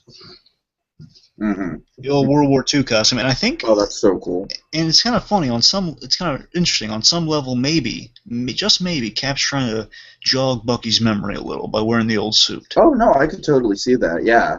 Yeah, and he doesn't have much options, but maybe that's a reason, Oh. Because again, technically, if they got rid of that deleted scene, he might just still have the old, the most recent costume somewhere. Who knows? Right. But still, it's like the idea that he's wearing this, the old getup. Mm-hmm. Anyway, so going back to a simpler time in these conspiracy times. Well, yeah, it's cool, especially because it's for the finale, so it kind of ties everything together. Like one of the things this movie does really well is, of course, call back to the first movie, even though the first movie took place like 50 years ago. So. Oh yeah. Meanwhile, we got a few plates spinning here. We got the Triskelion Council meeting happening with their council members and Director Pierce, just basically signing off. Who secretly control the universe. Exactly, basically drinking wine and basically toasting a plan coming together. Meanwhile, they got our guys about to launch the thing down the ground control there. And also we got on another level, like the audio level, I guess, pretty much Cap and the gang walking in there saying, "Stand aside, son." And pretty much Cap delivers a really moving speech. Pretty much saying, "Listen, I know." Pretty much telling everyone, "Hey, listen, S.H.I.E.L.D.'s been compromised, and it's Director Pierce." And first of all, Robert Redford gives a hilarious look here. He shrugs after he says, "And Director Pierce is Hydra's leader." And he shrugs to the council member. Really funny. Anyway, so while Cap's giving this really cool speech, I love this. This just tells me it's such a well-directed moment. Such a well-directed movie. Sure. While Cap's giving the speech, basically saying, I'm sure you guys look. I'm willing to die for this cause, die for the right thing. And I'm sure you guys are too. Now, I'm sure you guys are too. I'm willing to do it, but I'm betting that I'm not the only one who's willing to do that. And during this whole thing, essentially rallying the S.H.I.E.L.D., the good S.H.I.E.L.D. people up against the bad ones. You hear the triumphant music playing, the Henry Jackman score. Henry Jackman score is amazing in this film. The Henry Jackman score is playing, and while that's happening, you see the sad, tragic downfall of the good guys. Basically, like the rogue S.H.I.E.L.D. agents are boarding the helicarrier and basically shooting the good ones to get on there, as the good ones are trying to defend it. It's a tragic scene. It's like Cap's giving this rousing speech saying, we're going to die for what we believe in today. We're going to do the right thing. We're going to protect everyone. I think this scene is probably the best illustration in the whole movie about how Cap is more than just the super soldier serum, how the whole character of Captain America is his moral stance. Oh yeah, exactly, absolutely. And then I love how Falcon says, "Did you write that down, or did you come up with that right off the top of your head?" Essentially, he inspires everyone at Shield, the good people at Shield, to take a stand. Mm-hmm. Okay. Meanwhile, we got a lot of big battles happening here. First of all, we got I think kicks off everything is Rumlow's ordering those guys ordering this little measly guy again, nice little measly guy. Kind of maybe emphasizes Steve a little bit. This little measly guy to launch the shield cell, and basically he won't do it because of what Cap just said. Basically saying if you launch those things, like millions of people are gonna die. And he says, "Well, move aside." And the guy kudos to the guy. The guy won't move from his chair because he doesn't want Rumlow to get on there and launch the things, and he's willing to die for it. He's scared, but he's willing to die. And then Agent 13 swoops in, saves him. Basically, the really cool shot that epitomizes the whole conspiracy element of the movie. Everyone has their guns turned on each other. Oh, man. Then all heck breaks loose, a lot of gunshots. Thankfully, that guy and Agent 13, they're okay. Rumlow launches the thing, runs away. Very bad. Hell cares in them, but luckily they're prepared with their whole cartridge plan. So anyway, Falcon goes to take down one, Cap goes to take down one, a lot of action. They switch out the first two. Meanwhile, the directors, I guess, they have to sign off on the thing, or at least toast their glasses so they don't die. And they refuse. They refuse to take part in this plan. Essentially, before one of them gets killed right off the bat by Pearson's men. An elderly member of not elderly member, one of the female members of the council starts to kick major butt. Which, by the way, I don't know the actress's name, unfortunately, off the top of my head, but the actual actress, I believe, did a lot of her own stunts in that scene, actually. Oh, wow. Oh, that's crazy. I could be wrong. I'm pretty sure she actually does a lot of her own stunts in that scene. Oh. Because obviously it can't be Scarlett Johansson the whole time. Well, sure. Anyway, so Scarlett Johansson, Black Widow, apparently she takes off the imaging mask, and it's her the whole time. It's like a Scooby-Doo moment if there ever was one. Oh, yeah. Black Widow! Natasha! Pretty much, her part in this plan is basically no more secrets. Basically, we're going to dump all the information on S.H.I.E.L.D. and Hydra on the internet. Yeah, and I love how this comes into play with her character as well, because, of course, everything about her is going to be revealed, so it's like... Oh, yeah. But and, you can kind of tell, like, Cap and his influence has really gone to her. And props to Redford here, because he really delivers a lot of good lines. He's like so convincing when he's trying to convince her, saying, "Are you prepared to let the world see you for who you really are?" Says, yes, right. Are you? Really good stuff. Basically says, you're going to need another someone to authorize that, right? And I don't really see anyone else here who's going to do that for you. And then, I have someone coming. And Nick Fury makes a grand entrance, the trench coat flowing in the wind. Again, he is coming back from the dead, after all. He's got to make an appearance here. Oh, yeah. So he makes a grand entrance, says, "Oh, hey, Nick, did you get my flowers?" Such a funny line. Anyway, so basically he says, Pierce, basically says, I had let me guess, you had my retinas wiped from the system. Well, you know what you gotta do? You gotta keep both eyes open. Takes off the patch, and you have the eyes. Well, I guess he's somehow either the creepy rat is he has a different eye altogether put in his head, or like somehow the retinas thing still stays in the system if it's the other eye. Mm-hmm. Somehow that works. Point is, scans in the eye that's all dumped on the internet. Pierce pulls out his trump card, basically tears a hole through everyone's sternum, killing them except Widow.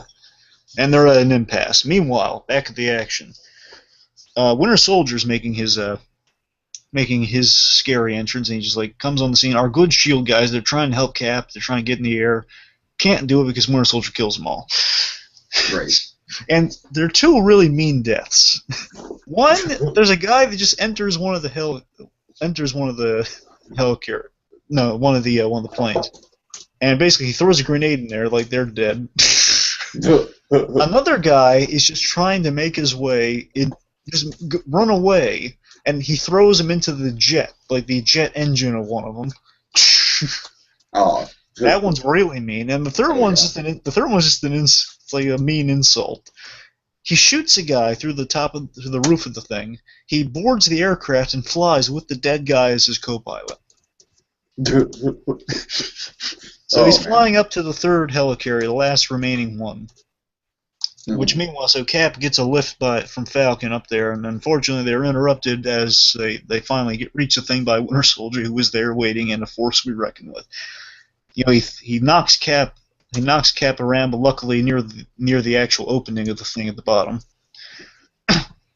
Falcon, he like grabs him by the wing, which just tells you Falcon was one of the coolest guys in this movie, and now he's getting grabbed by the wing. Now he's getting grabbed by the wing like an amateur, and again Falcon's putting up a fight, but again he's the Winter Soldier. The fight's gonna last like 3 seconds. Sure. So luckily he did not die, and he had a really cool moment where he paratrooped down and knocked a guy out. Mm-hmm. You know, he essentially paratroops down instead of dying. It's like, oh no, he's out of wings. Paratroop. Awesome. Say, Cap, I can't. Cap, I'm okay. Are you? He says, I'm fine, Sam. I'm fine. I can't help you. Good luck. Yeah. And pretty much, oh man, this is a reference to the first Captain America film, actually, where they're both on the catwalks together. Oh yeah. Oh, totally. Because remember, Red Skull and Captain America faced off on a catwalk in the first Captain America movie. Anyway. So here's the big old face-off here, Cap versus Bucky, and now they know. Well, Cap knows who he is, but Bucky doesn't. He's trying to reach him. Says, Bucky, listen, I don't want to fight you, but people are going to die if I don't stop you here. If you don't move aside, people are going to die. They get into the fight, and boy, is it a brutal one. Again, Cap, the big thematic thing in the movie, and he's literally facing it here, being the Winter Soldier. He is right. He is being a Winter Soldier, and he is facing the worst things possible. He's getting shot, stabbed, and everything. He's facing the worst brunt of the battle. Yes, he's facing the worst brunt of the battle here. And it's really getting in there. Like there's a really brutal bit where he has to stop Winter Soldier from crushing the disc, and he has to break both his arms. Mm-hmm. He has to break his real arm. He has to hold the other one off as he knocks him unconscious. Just to get the chip, and he gets shot. He wakes up, he still gets shot. He gets shot a few times in the stomach, in the side, stabbed in the shoulder. As he puts the disc in right at the nick of time, he does it. There's a little Star Wars moment of them about to target the. There's a little New Hope reference where he's basically fire when ready. Essentially, fire when ready. He says, "Wait, where are the targets?" It's only 3 targets now, which is an awesome moment. Mm-hmm. Anyway, so before that though, just kind of, I was going to say this. I wrap up with Fury's thing. Essentially, Fury says, there was a time I would have taken a bullet for you. He says, huh, you did, which is a cool, mean line. Oh yeah.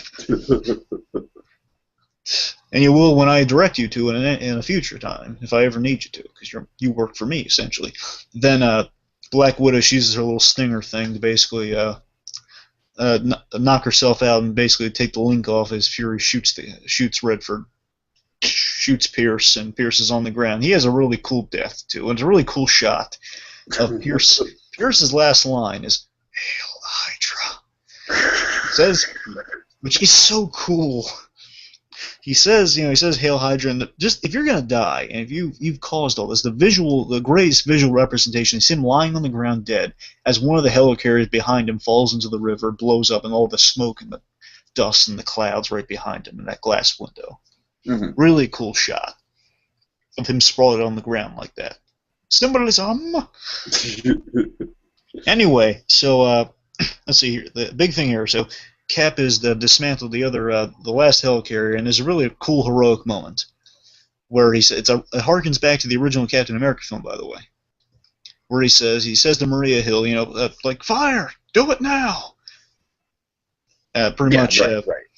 First of all, he's saying that because if you wait too long, Hydra's probably going to figure out how to get it back online. So you got to do it now. So there's a little more reason to it than like to steer this thing in the river, just because. Sure. Kidding. So he does that, and the music cue's great too. It harkens back to it all. So basically, Cap, he was willing to die in the past, and he's willing to die now, in an instant, to save 20 million people. Right. He's willing to do that, and he gets fired down. And of course, he's probably figuring like he and Bucky could maybe get out of there if they hit the water at the right angle, I guess, or like launch into a building on the way down. So anyway, so he sees Bucky there, and first of all, you think Cap could maybe get out of there, but then he sees his buddy there, and he lifts that giant girder off his pal. And then Bucky's out of there. Meanwhile, though, we should mention this whole time, Falcon, when he was on the ground level, he was fighting Rumlow, and boy, is it getting... Rumlow takes off his vest, and you see like the guns in like a cross position, hearkening to Crossbones, his character. Oh, cool, nice. I wouldn't have caught that. Yeah, little reference there. That he's Crossbones. They get into a huge, like, kind of a classic Rocky-ish fist fight. It literally, like, it has like kind of a freeze frame bit with a punch. They're fighting, and it's getting back. And one of the helicarriers is crashing down. Pretty much goes through the building, and Crossbones is not so lucky to evade it. Falcon's running, basically contacting Natasha, saying, "Listen, I need a ride now! It's in the 41st floor!" Then basically he gets out there, nick of time, almost goes completely through the helicopter. He basically avoids the blades. It was almost going all the way down. So I said 41st floor. 41st floor. They don't put the... And Sam Jackson is a classic Sam Jackson moment. They don't put the numbers in the buildings on the outside. That's great. Really, really funny. Anyway, so here's our big... This is a moment that makes me cry. Almost cry, at least. It really makes me well up. I'm going to try to get through without crying. Oh, yeah. It's, Cap has just freed his buddy. He lifted the giant girder off his butt. It's really, again, the helicarrier is heading down there. And basically, he's trying to reach Bucky, and Bucky, of course, he's still programmed to finish his mission. He's punching the crap out of Cap. My God. Again, Cap, as a Winter Soldier, he's getting beaten the heck up. He's been shot. He's bleeding. Yeah. Then essentially, he's fighting Bucky. My favorite line, one of my favorite lines in the sequence, I just love the delivery on it, how tired Cap is, how beaten he is when he says this. He says, just when he frees him, he's trying to reach him before this fight takes place. He says, "Your name is James Buchanan Lawrence." Mm-hmm. And he punches him, and he says, "Shut up! No, it's not." He's punching him. He's hitting him, pretty much saying. Then he's like has him in this really bad position where basically, like neck's like hanging off the side of the thing, and he's punching the crap out of Cap's face, really giving that really yucky pus-looking thing on his head. Really just right, yeah. punching right into that. Also, the really heartbreaking bit right before that, I should mention, says, "Bucky, I'm not going to fight you." He drops the shield through the little opening, and it falls to the ground. That's some big symbolism there. Like, oh, hell yeah. Essentially, like, what am I fighting for anymore?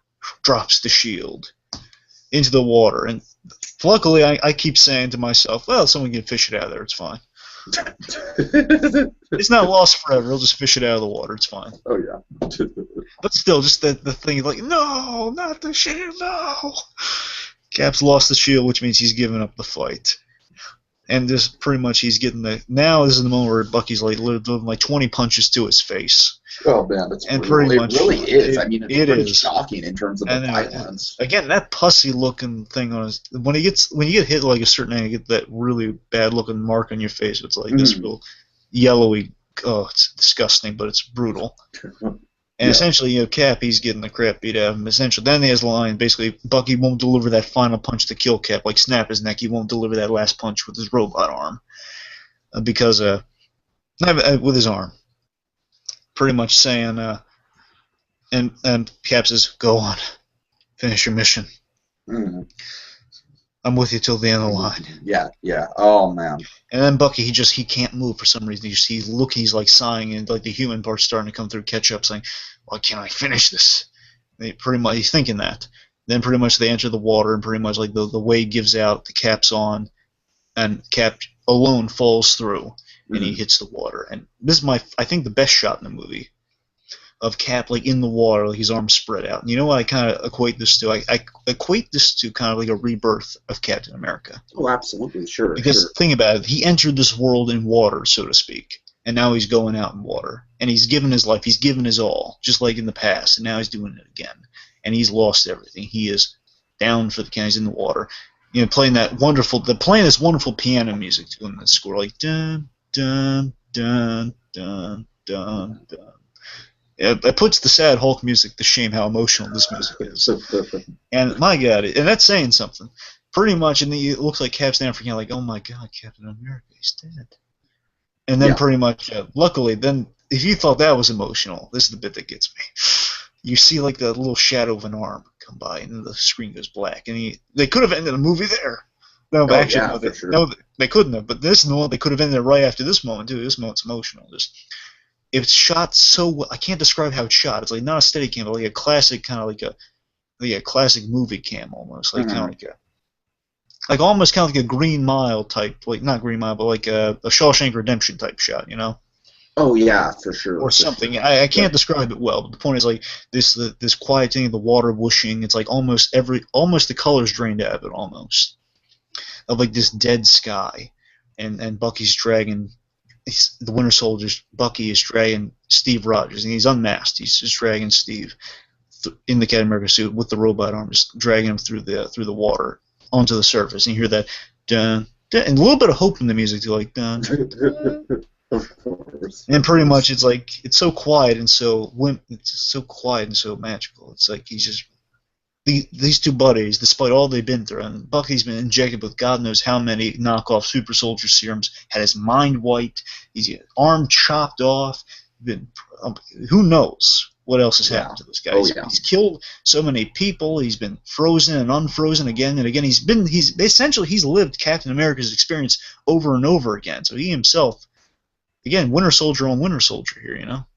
Sure, yeah, definitely. Essentially, he drags his buddy to the surface. He has saved his friend, but he doesn't know why. He says he doesn't even know why. He just knows, I had to save this guy. He just looks. It's done without words too. He's just looking to the side, like what now? What now? Essentially, Cap's big dilemma is like, what now? What do I do now? I'm out of the war. What do I do now? Now I have no purpose. Hydra's gone. I have no purpose. Where do I go now? What's my mission? Bucky walks off, leaves his buddy. He looks to see when Steve breathes. Steve breathes, then he says, "Okay, I can leave," and he walks away. And then it could have ended right there, and it would have dropped the house. But no, it keeps going. It keeps going with some more magic. So then the fades out. So the Bucky walking off into the distance fades out. Then there was a gag early in the movie where one of the recommended items to the list was the Marvin Gaye Trouble Man soundtrack. Mm-hmm. Oh yeah. Which is funny gag. Which is a funny running gag. I hope they bring back to the future Marvel movies of ending a movie with Marvin Gaye music. That's awesome if they do that. It's 2 movies so far in a row. Sure. Anyway, so we hear the Trouble Man music, which is so great, by the way, of Cap waking up and he's on the left side. Early on in the movie, I don't know if we mentioned this. Essentially, he keeps running so fast by Falcon, they keep saying on your left, and like come on. Left? Essentially, he runs like 13 miles ahead of the guy and just keeps passing him and passing him. And it's the running gag. It's what their friendship is founded on. He wakes up, and Falcon's, again, loyal Falcon, like asleep next to him. He sees buddies. He's also his buddy. He's sitting right next to him. And pretty much Steve wakes up to the Trouble Man soundtrack and he says, "Hey, on your left." And as his Cap kind of eases back into sleep, Falcon just gives him a look. And then this sequence just signals to you this movie is beyond the other Marvel movies in some way. Because at least in some way, because it pans through a bunch of these great little mini stories in this musical montage of the Trouble Man soundtrack. We see where everyone's picked up their lives at now. It's like a classic '70s movie. Mm. Oh yeah. Of like Agent 13 of Kate, shooting she's shooting rounds at the CIA. She's now a member of the CIA. Maria Hill's working at Stark Industries. Stark Industries. We see Senator Stern, Gary Shanley, is being arrested, and this one, Crossbones has been dug up from the wreckage in shambles. Oh my God, he's hamburger meat. Like I said, I wanted to see this guy die so freaking. I don't know why, just because. Well, I mean, he was a bad guy. Factor to him. I mean, he's a bad guy, but he kind of, I don't know, he's kind of, you want to see him face off against Cap again now that he's damaged. I guess that's true, yeah. And then the last image of this nice little montage is a Fury. Fury opening this little crate of a truck with some information in it. Then we have it's parallel with our next scene here of Natasha versus, I guess, it's like the House of it's like not the House of Un-American Activities, but like a Supreme Court, like a government meeting of some sort. Right. I can't quite like Congress. Like, hey, yeah, it's Congress, I guess. No, I don't know.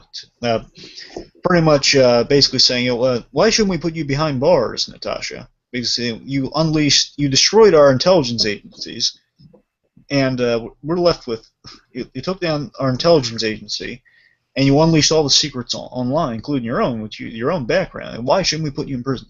You won't. I'll tell you why you won't do that. Because you need us. Now listen, I'm going to walk out of here right now. You can put me in prison, but one day you're going to need me. You'll take me out of prison for whatever you need me for, or you'll just let me go and you'll contact me whenever you need me again. Mm-hmm. That's what's going to happen. And I think Captain America made his point clear when. That's why he's not here today. He made his point clear what he just did in the sky just now. Sure. Anyway, really, really good stuff. Anyway, that's also parallel by really smartly too. That was parallel. Essentially, what she's saying is that you're going to need us. Of Nick Fury destroying the last remnants of S.H.I.E.L.D. essentially. Mm. And with that, we see with the destruction of the last remnants of S.H.I.E.L.D., we see Fury's grave. Which says, by the way, really fun Easter egg. It has a Pulp Fiction quote on it. Does it? Oh my god. It says, the path of the righteous man, Ezekiel, whatever the number was. Oh, wow. And basically Fury's there, and basically says, you tell, hey, you guys want to help me go overseas and destroy the other remnants of S.H.I.E.L.D. / Hydra? And he says, no. No, I got other things to do, and Falcon says, I'm more of a soldier than a spy. He says, okay. And remember, if you see anyone, just tell them I'll be right here, which I think is such a great Nick Fury line. He says, I don't want to deal with anyone right now, just tell them I'm dead. Yeah, exactly. And I just love that basically Fury still has things to do, and he's out there, and you get to see him. He will be in Avengers 2, so I'm wondering what they're going to do with him there, but he'll be back. Yeah, for sure. But now, as they've described it, otherwise, it looks like he's been living under a bridge. Look, that's how he's described it. So it's funny. Anyway, meanwhile, we get the reveal from Black Widow. Black Widow did some digging for Cap, and also a little Easter egg here. You got a freeze frame from what I believe. You'll notice she's wearing a little arrow necklace. Okay. Which may be a reference to Hawkeye. Oh yeah, right. So sure. have to look really close. It might not be there. It might be someone that put that there. I'm pretty sure it's there though, like a little arrow necklace. Hinted her love of Hawkeye, which Avengers 2 might complicate. We'll see. Anyway, she reveals basically she says, "I'll give you this information on Bucky, but you got to do something for me. You got to take that girl out who was next to your apartment." Says, "Well, I don't even know her real name." Says, "I'll tell you what it is. It's Sharon." And what this is in reference to, Tiki, this is a big thing. This is Cap's girlfriend in the comics. Okay, cool. Now, Sharon actually, I don't know how far they're going to go with this because it's a little creepy in the comics. She's Peggy Carter's granddaughter. Oh, God. So I'm just saying, now, to be fair, it's in the comics, and they may have changed it for the movie. In the movie, she references her aunt. Now, she says... Okay. In the movie, she says she's talking about her aunt in her cover story, though, so I don't know how much of that is true. Sure. So, personally, I don't know, I'm saying for very similar to make it the granddaughter, still creepy regardless. It's... I don't know, it's just kind of keep the Carter in there, but I don't know, I'm still curious. I think they're just going to avoid it completely, to be honest with you. I wouldn't be surprised, yeah. I'm just saying that it's up in the air, though, because the point is, they said Sharon, whether she'll be Sharon Carter or not, we don't know. Yeah. Sure. Well, that's his regular girlfriend in the comics. So the point is, he ended up with a Carter. Okay. Anyway, so that's the big reveal that she is Sharon. She'll definitely be in the next movie and be a big one for Cap. And also, basically, Widow says, I burned all my bridges and my contacts here. I gotta get a new identity. And basically, Cap wishes her luck, and I assume indirectly he kind of says, I'll see you when I see you for Avengers 2. Right. Anyway, then there are 3 really cool endings here. Kind of, they could be arranged a little better, but there are 3 It's really like good. a Return of the King of Endings. God. First, now mind you, they always wanted to end the movie here and then have like one of these after credit scenes be an ending. Mm-hmm. Falcon and Cap, they always wanted this to be the ending. A Falcon turning to Cap and basically saying, "Oh, you're still going after him," because we see like Bucky and cryostasis in Russian and like a bunch of Russian translations, pretty much saying, I'm going to find Bucky, saying, it's going to be dangerous. You don't have to come along. But I'm going to anyway. So when do we start? Then play the. They play the awesome, really end credits music and little visuals, really nice stuff. Mm-hmm. Then we get 2 things. This is it always intended the very ending credit sequence is always the ending of the movie in the script. The Avengers thing is just added afterwards. Okay. So I'm gonna this always bugs me. I'm gonna do it the right way. Bucky should have been before the Avengers thing, in my opinion. So I'm gonna do it that way. Because Bucky essentially, we see Bucky at the Captain America Museum walking up, and basically we hear that Winter Soldier theme play as he's learning about himself. Really ominous, like, oh boy, can't wait for the next one. Yeah, right. Now the Avengers. That's crazy. Take us through. Sorry, I don't want to feel like I'm doing all talking here, but you want me to go through the Avengers? Yeah, you know what? Yeah, sure. Essentially, Baron von Strucker, who will be a bad guy in the Avengers too. Okay. One of our big bad guys. He's kind of like, I guess, the head of Hydra, at least. An underground Hydra division, I guess, because Hydra's technically been defeated. Or at least definitely really lowered in their effectiveness. This Hydra division has a lot of powerful weapons at their disposal. Essentially, they have Loki's staff, which, if we're lucky, has the Infinity Gem in it. The Mind Gem. The Mind Control Gem. Because they see it. Because in Avengers, remember, they was mind controlling everyone in the Avengers for a brief bit. The Loki Pokey stick, sure. Yeah, Loki Pokey stick made everyone go to each other's throats for a bit, like Hulk. Like Mark Ruffalo almost turned to the Bruce Banner, almost hulked out for a moment. Right. And the other thing they had are the twins. Now, the twins are our next heroes in the Avengers coming up. Quicksilver and Scarlet Witch, who, if I'm correct in my theory, are being mind controlled by that stick into being bad guys. Oh, okay. And again, I'm just going to speculate real quick here. Maybe there's going to be a Hulk versus Iron Man Hulkbuster fight in the next movie. Maybe Hulk gets mind controlled. Oh, just saying. Entirely possible. The first Avengers story is predicated on Hulk getting mind controlled by Loki, so Sure. All is possible. That's all I'm saying. I really like the brief glimpses that we get of these two. Oh yeah. So we see Quicksilver is like barely in control of his power, going around the room. Which is kind of like the exact opposite of the Quicksilver from Days of Future Past. Mm-hmm. When you think about it, so that's kind of cool. Of course, after seeing Days of Future Past, I was like, what are they gonna do? Like, what the hell are they going to do? And keep in mind, I saw Days of Future Past before I saw this. Well, we know that Quicksilver has and Star-Lord will get along fine because they both love Walkmans. Of course. Right. Oh, boy. And yeah, for Scarlet Witch, I just thought well, first of all, I really like the actress, but I just thought the powers were really cool on display, so really good stuff. Probably one of the better after-credit scenes in terms of just, like, teasing, teasing what's coming next. I gotta tell you, the last line was also really good. He said that we're dawning the Age of Miracles. Age of Miracles, Age of Ultron. Ooh. Just the Age of Miracles is really kind of a neat thing, because, after, think about it, I think it's a great stamp to leave at the end of the Phase 2 films, just saying, at least the near the end of the Phase 2 films, saying we're reaching in an age of miracles, basically being we've we did all stuff in Avengers 1. That was just the dawning of the heroes, and now we push that with this Age of Miracles. And you think you've seen nothing yet with what you're about to see in Avengers 2. That's a good build for Yeah, next. and even a good build to Guardians of the Galaxy too. Certainly, certainly. Yeah. Okay, so are we about finished? Is that Captain America: The Winter Soldier in a very, very large extended nutshell? Yes, it is. And well, what do we think of it?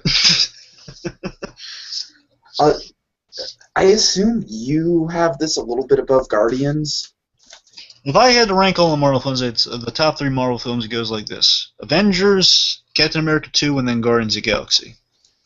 You see, to me, Avengers has been passed by pretty much 3 out of the 4 Phase 2, but that's just my personal opinion. And let me, if I can explain it real briefly, the Avengers, the only reason Avengers is at the top is because it's kind of hard to beat like the first team up of all those guys, all those really great characters, and it's more of a preference thing over. I think Cap 2 is technically the best. It's technically the better film, but I like Avengers as a preference, so it's hard to beat because it's the culmination, you know. Well, the one good thing to say about Cap 2 is that it's like the one Marvel movie that doesn't rely on a MacGuffin. Oh, yeah. So, because I think that's everyone's problem with, what, yeah, Cap 2, I love Guardians of the Galaxy. I think Guardians of the Galaxy is probably more fun than Cap 2, even though Cap 2 is a lot of fun. But it also has a lot of serious moments, which Guardians does too, but I think the thing that sets Guardians apart from, or that sets Cap 2 apart from Guardians, if you're comparing the two, is like just awesome villain compared to a pretty mediocre one. So, and I gotta say, if I can make a bold statement on Captain America 2 here. Sure. Now I'm sure this might sound like an overreaction to many people. I do genuinely believe this. Just re-examining the film, I gotta tell you, of all the Marvel films, I think genuinely this film should at least have a shot at a nomination for an Oscar this year. Because, I mean, it really knocked it out of the ballpark. I find there are so many layers and levels to this film. It really gets you invested. There's a lot of great action, a lot of emotion, a lot of great humor. It's a really great film. Yeah, but in a world where The Dark Knight wasn't even nominated for Best Picture, I don't know, man. Wait, are you sure? Are you sure Dark Knight wasn't nominated? I'm pretty sure. Yeah, I'm pretty sure that's one of the reasons why they bumped up from 5 nominations to 10. Yeah, I think you're right. I'm so pissed about that. Yeah. Darn it. Yeah, you're right. Yeah, you're right. So with 10 nominations, it's entirely possible. Up in Toy Story, they were nominated, and there might be a glimmer of hope. I don't know. Sure, yeah. I mean, this year we do have a lot of stiff competition. This year, man. I mean, it's a great year for superhero movies and blockbusters, but it's also a great year for Oscar movies for cinema snobs like myself, because we've got like stuff like Fincher's Gone Girl, stuff like Paul Thomas Anderson's Inherent Vice. I don't know. I could go on and on. Point being, there's a lot of good movies coming out. So I'm not going to make the claim that I don't think Captain America deserves the Best Picture nomination, but certainly at this point in time, it is one of my favorite movies of the year, for sure. It's definitely in the top 5, but I'm just saying there's a lot of stuff coming out, for me personally, that I'm really stoked for. So I think we can both agree. I think we can both agree this is definitely superior to the first Captain America film. Oh, yeah, for sure. Even though I love the first Captain America. They're both good, but this one really knocked it out. The thing about this one is that it's got all the key themes, all the really good stuff. I mean, I guess everyone's problem with the first Captain America is that they sort of there we go. I can't even. Hyper-realistic. It's a little hyper-realistic at times. Well, I mean, like the first Captain America, they sort of like montaged his whole war career. Which that's what I'm saying. That's right. Kind of that's with me. That and the ending's a little muddy. Sure. I like the ending leading to Avengers. Yeah, that's perfectly fine. I'm just saying like the bit like how he gets the point where he has to crash the plane. Sure, yeah. For me personally, the thing I would have done, I know it's a little like saying, oh, they should have done it this way. I mean, genuinely though, I think the route to go, if they did kind of the classic thing where like Bucky and him were on the missile, like the classic comic thing, they're on the missile and essentially Bucky falls off into the water, it's frozen. That's how they do the whole Winter Soldier thing, and basically Cap, he goes on the missile and he also ends up in the water, you know? No, I'm sorry, like Cap ends up in the water and Bucky gets his arm caught in the thing, and that's how he loses the arm, and he plummets in the water differently. Right, right. You know, Yeah. like Bucky's found by Russians. He's found by the other guys years later. Right. Yeah. I don't know. That's the way I kind of would have gone a little more class, just to kind of make everyone happy, but also kind of a little more clear cut. But you lose the Peggy Carter thing. That's kind of the issue. I don't know. It's a tough thing, but it's minor. The point is, it's still a great film, First Cap. But this one really, the emotion, it really got you emotionally invested. That's the thing that really wins me over with this film. It's like every frame of it is amazing to me. I mean, I can't think of a moment I don't like. Yeah, the shield's the worst thing I can say. The one scene with the shield's all I've got against it. And still, it's by far the most emotionally resonant of the Marvel movies, for sure. Oh, and that and followed by Guardians, definitely. Oh yeah, for sure. Like I said, man, like Phase 1 was really good. Came out with some really good superhero movies, set the bar. But Phase 2 is just crazy good. Oh yeah. So. Guys, it's amazing. I gotta tell you, they get their work cut out for it. It is like a lot like Star Wars with Cap. It's a lot like Star Wars for a lot of these, particularly for Cap, because they did the awesome, really dark story. I hope the third one's going to be good. This third one's essentially it's the one where they're going to win the Winter Soldier on to being a good guy. Mm-hmm. That's going to be a tough sell too. It's. I think we're all going to be happy for it, but still, if you got to win us over for like an emotional story equal to this one. Yeah, I mean, of course, it's kind of the curse with, there's a lot of sequels out there where the first original sequel is by far, like, the best movie in the franchise, and then you've got the weaker third movie that's just like, what is this? Dark Knight Rises. You set me up for that. Okay, but anyways, yeah, I totally agree with you that I'm looking forward to it, though, because they got so many things right in this, and what's cool is that they weaved everything together from the first one, while at the same time simultaneously creating, there are so many directions that they could go with it moving forward. So it really is just a perfect middle of a film trilogy. Let me pose this to you real quick. There's one speculatory thought here. Sure. All right, so the first film obviously is the origins of Steve Rogers, and the big emotional thing there. Well, not just emotion, but the big thematic thing, I guess, would be Steve Rogers staying a good man and kind of being. It's about Steve Rogers, not Captain America. The first movie. This movie, they're all about Steve Rogers. It's more about him staying skinny Steve as a super soldier. The second movie is about really about him being a Winter Soldier, being through the harshest environments and coming out victorious, not compromising anything, doing the right thing at the end of the day, which really epitomizes what you love about Hero, by the way. He's doing the right thing no matter what, and he's saving his buddy. He knows he's not going to kill his buddy. He knows he's not going to fight his buddy. Really good stuff. So what would that third movie be in terms of thematically? What could you do with Cap thematically? Getting his friend back. What thematically would tie into that? Are you asking me? Yeah, I'm asking. What do you think? What thematically could tie into him bringing his buddy back from the brink? I don't know. Maybe, perhaps play with Falcon and the whole PTSD thing. You know what I mean? Maybe, but I don't know. I don't know, I'm thinking maybe because if you think about it, Bucky, he has a whole lot of. Talk about someone with a whole lot of PTSD. You know what I mean? Going through 50 years of that crap. So that's all. That's the one thing I can think of is maybe fallen soldier redeems himself. You know what I mean? I don't know. I'm thinking going to well, I'm thinking where is Bucky currently? That's the thing. Cause I was gonna say they could be freeing someone from behind enemy lines, like an internment camp type thing. But they they kind of did that in the first movie. Two, Bucky's kind of on his own now, so they have to just find Bucky somewhere. So what is Bucky doing right now? When Avengers 2 starts, he's gonna be looking for Bucky, right? No, I don't think so. I thought I heard somewhere that's the case. I thought I heard. I don't know. That might just. I don't know. It could be a rumor. It could be real. I don't know. I haven't heard anything about that at all. So what I was going to say in terms of interesting. What I theorized for Avengers 2 is maybe Cap 3 he doesn't have the shield, but maybe Avengers 2 I'm saying maybe Cap 3 happens before Avengers 2.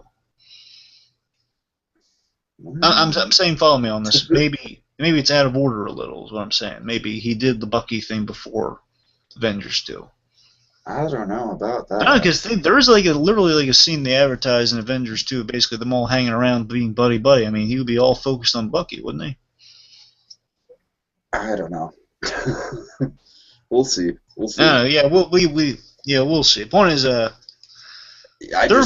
would be like the first time that the Marvel Cinematic Universe would go like out of chronological order. Well, actually, one thing on chronological order to mention, it's kind of funny. Captain America 2 does tie in directly to the Agents of S.H.I.E.L.D. show, most definitely, because obviously the fall of S.H.I.E.L.D. does play into S.H.I.E.L.D. the show. Oh, sure. Big time. And with that, kind of answers a question that was always bothered me during Iron Man 3. Where's S.H.I.E.L.D. when Tony Stark gets presumably killed? Or disappears? Where are they? And now think about this timeline, because the same thing in the first movie. First movie you get like, when does Hulk happen and when does Iron Man 2 happen? You know? Mm-hmm. But, man, and here you could pose the question, like, does Cap 2 happen before Iron Man 3 or after? Because, it could tie into why, there's no S.H.I.E.L.D. response when Tony disappears, Okay, yeah, I can see that. Like, different stories are happening in different times and whatnot, but... That's the thing. But my whole thing is, like, it'd be really... it'd take me out of the movie if it was, like, suddenly, like, but, like, Bucky, I'm not concerned about Bucky at all. He's fine. I fixed that in a movie that you're going to see. I don't know. Yeah, we will definitely see. I'm just, again, it's all speculation here, folks. What the trailers have given us so far, but we'll see. Sure. Anyway, so the point is, there is one definite point to make that, Chris Evans will be wrapping up after... definitely after Cap 3, I believe Avengers 3 also, but definitely Cap 3 will be one of the last ones. His last Captain America franchise film, definitely. Wouldn't it be interesting if they killed off Captain America in Avengers 3? I could totally see that. I'm banking on that. If he's coming back for Avengers 3, I say he's dying in Avengers 3. That's what I'm saying. Oh. And remember, this is important. Bucky has been signed on for 9 movies. Sebastian Stan. Exactly. I'm saying Sebastian Stan takes over as Cap. That's what I'm saying. I think that's what a lot of people are thinking right now. And again, I'm the one in the pool, I guess, saying that Cap's gonna die at Thanos' hand during the whole Infinity Gauntlet saga. Mm-hmm. That's what I'm saying. But the point is, things are looking up for Cap. Things are looking up for Marvel. We're heading in the right direction. We're getting really compelling storytelling. This film is a testament to really the Marvel experience. They adapted the story, and my God, they did things with it that you couldn't bet money on. They took a story, they infused it with so much emotion, made an original thing, but bringing in kind of a lot of important elements, so much emotion. They sold you on the Captain America character and really the struggle he's going through. And third act, by the way, they didn't even figure out. I mean, the third act, they were stuck on the third act what to do, and just bearing that in mind, they had the first 2 acts figured out of the stuff. They had your big reveal, and they were kind of stuck. And just what they pulled out of that was an amazing third act with that great moment of the whole end of the line bit. Oh yeah, sure. I mean, my God, the end of the line bit, the whole Star-Lord's mother. We're getting these great emotional heavy hitters in this phase 2 of Marvel films. And my God, what we have just seeing those 2 films. We have no idea what's in store for us. The darkest of the Avengers film is coming up. What could they do? Oh yeah. My God, I mean, how screwed up are kids going to be in America after seeing Avengers 2? Well, I mean, we're talking about a generation of kids that grew up with Nolan's Dark Knight, so... Like, oh my God, what have they done to Tony Snow? What have they done to Iron Man? All right, well, we should probably wrap this up. Yes, we should. Yeah. So I mean, do you want to make any final statements? Yeah. Well, I mean, I don't know. I go back and forth between this and Guardians as my favorite Marvel movie. I think both do things equally as good as the other, but I don't know, it's just damn good. I don't know. You're better at putting your thoughts into words than I am. Well, it's a really overall, really, really fun experience again. Yeah, God bless Chris Evans, the Russo brothers. You guys made some magic happen. Good for you guys. You really you brought that. This film kind of embodies, along with the Guardians of the Galaxy, kind of that Marvel experience. The Guardians of the Galaxy is literally like the Marvel formula, the Marvel Comics formula at work. This was kind of the Marvel once you have an established character. This is the Superman, like the classic 1978 Superman of the Marvel films, right here. I mean, or at least the Superman 2, the Donner cut, put into put in the cinema for Marvel. It's a love letter to a character, but putting him through a story, not just rehashing a classic tale. This is really taking him to the next level, and hopefully they can do that with more characters in the future. And so remember, kids, just remember, if you learn nothing from the title of this film, what we've tried to impart on you reviewing this, just remember that, we respect the summer soldiers, we respect the work they do, respect everything they go through, but remember, the true battles, the true wars are fought by winter soldiers. That's right. All right. Thanks for watching, people.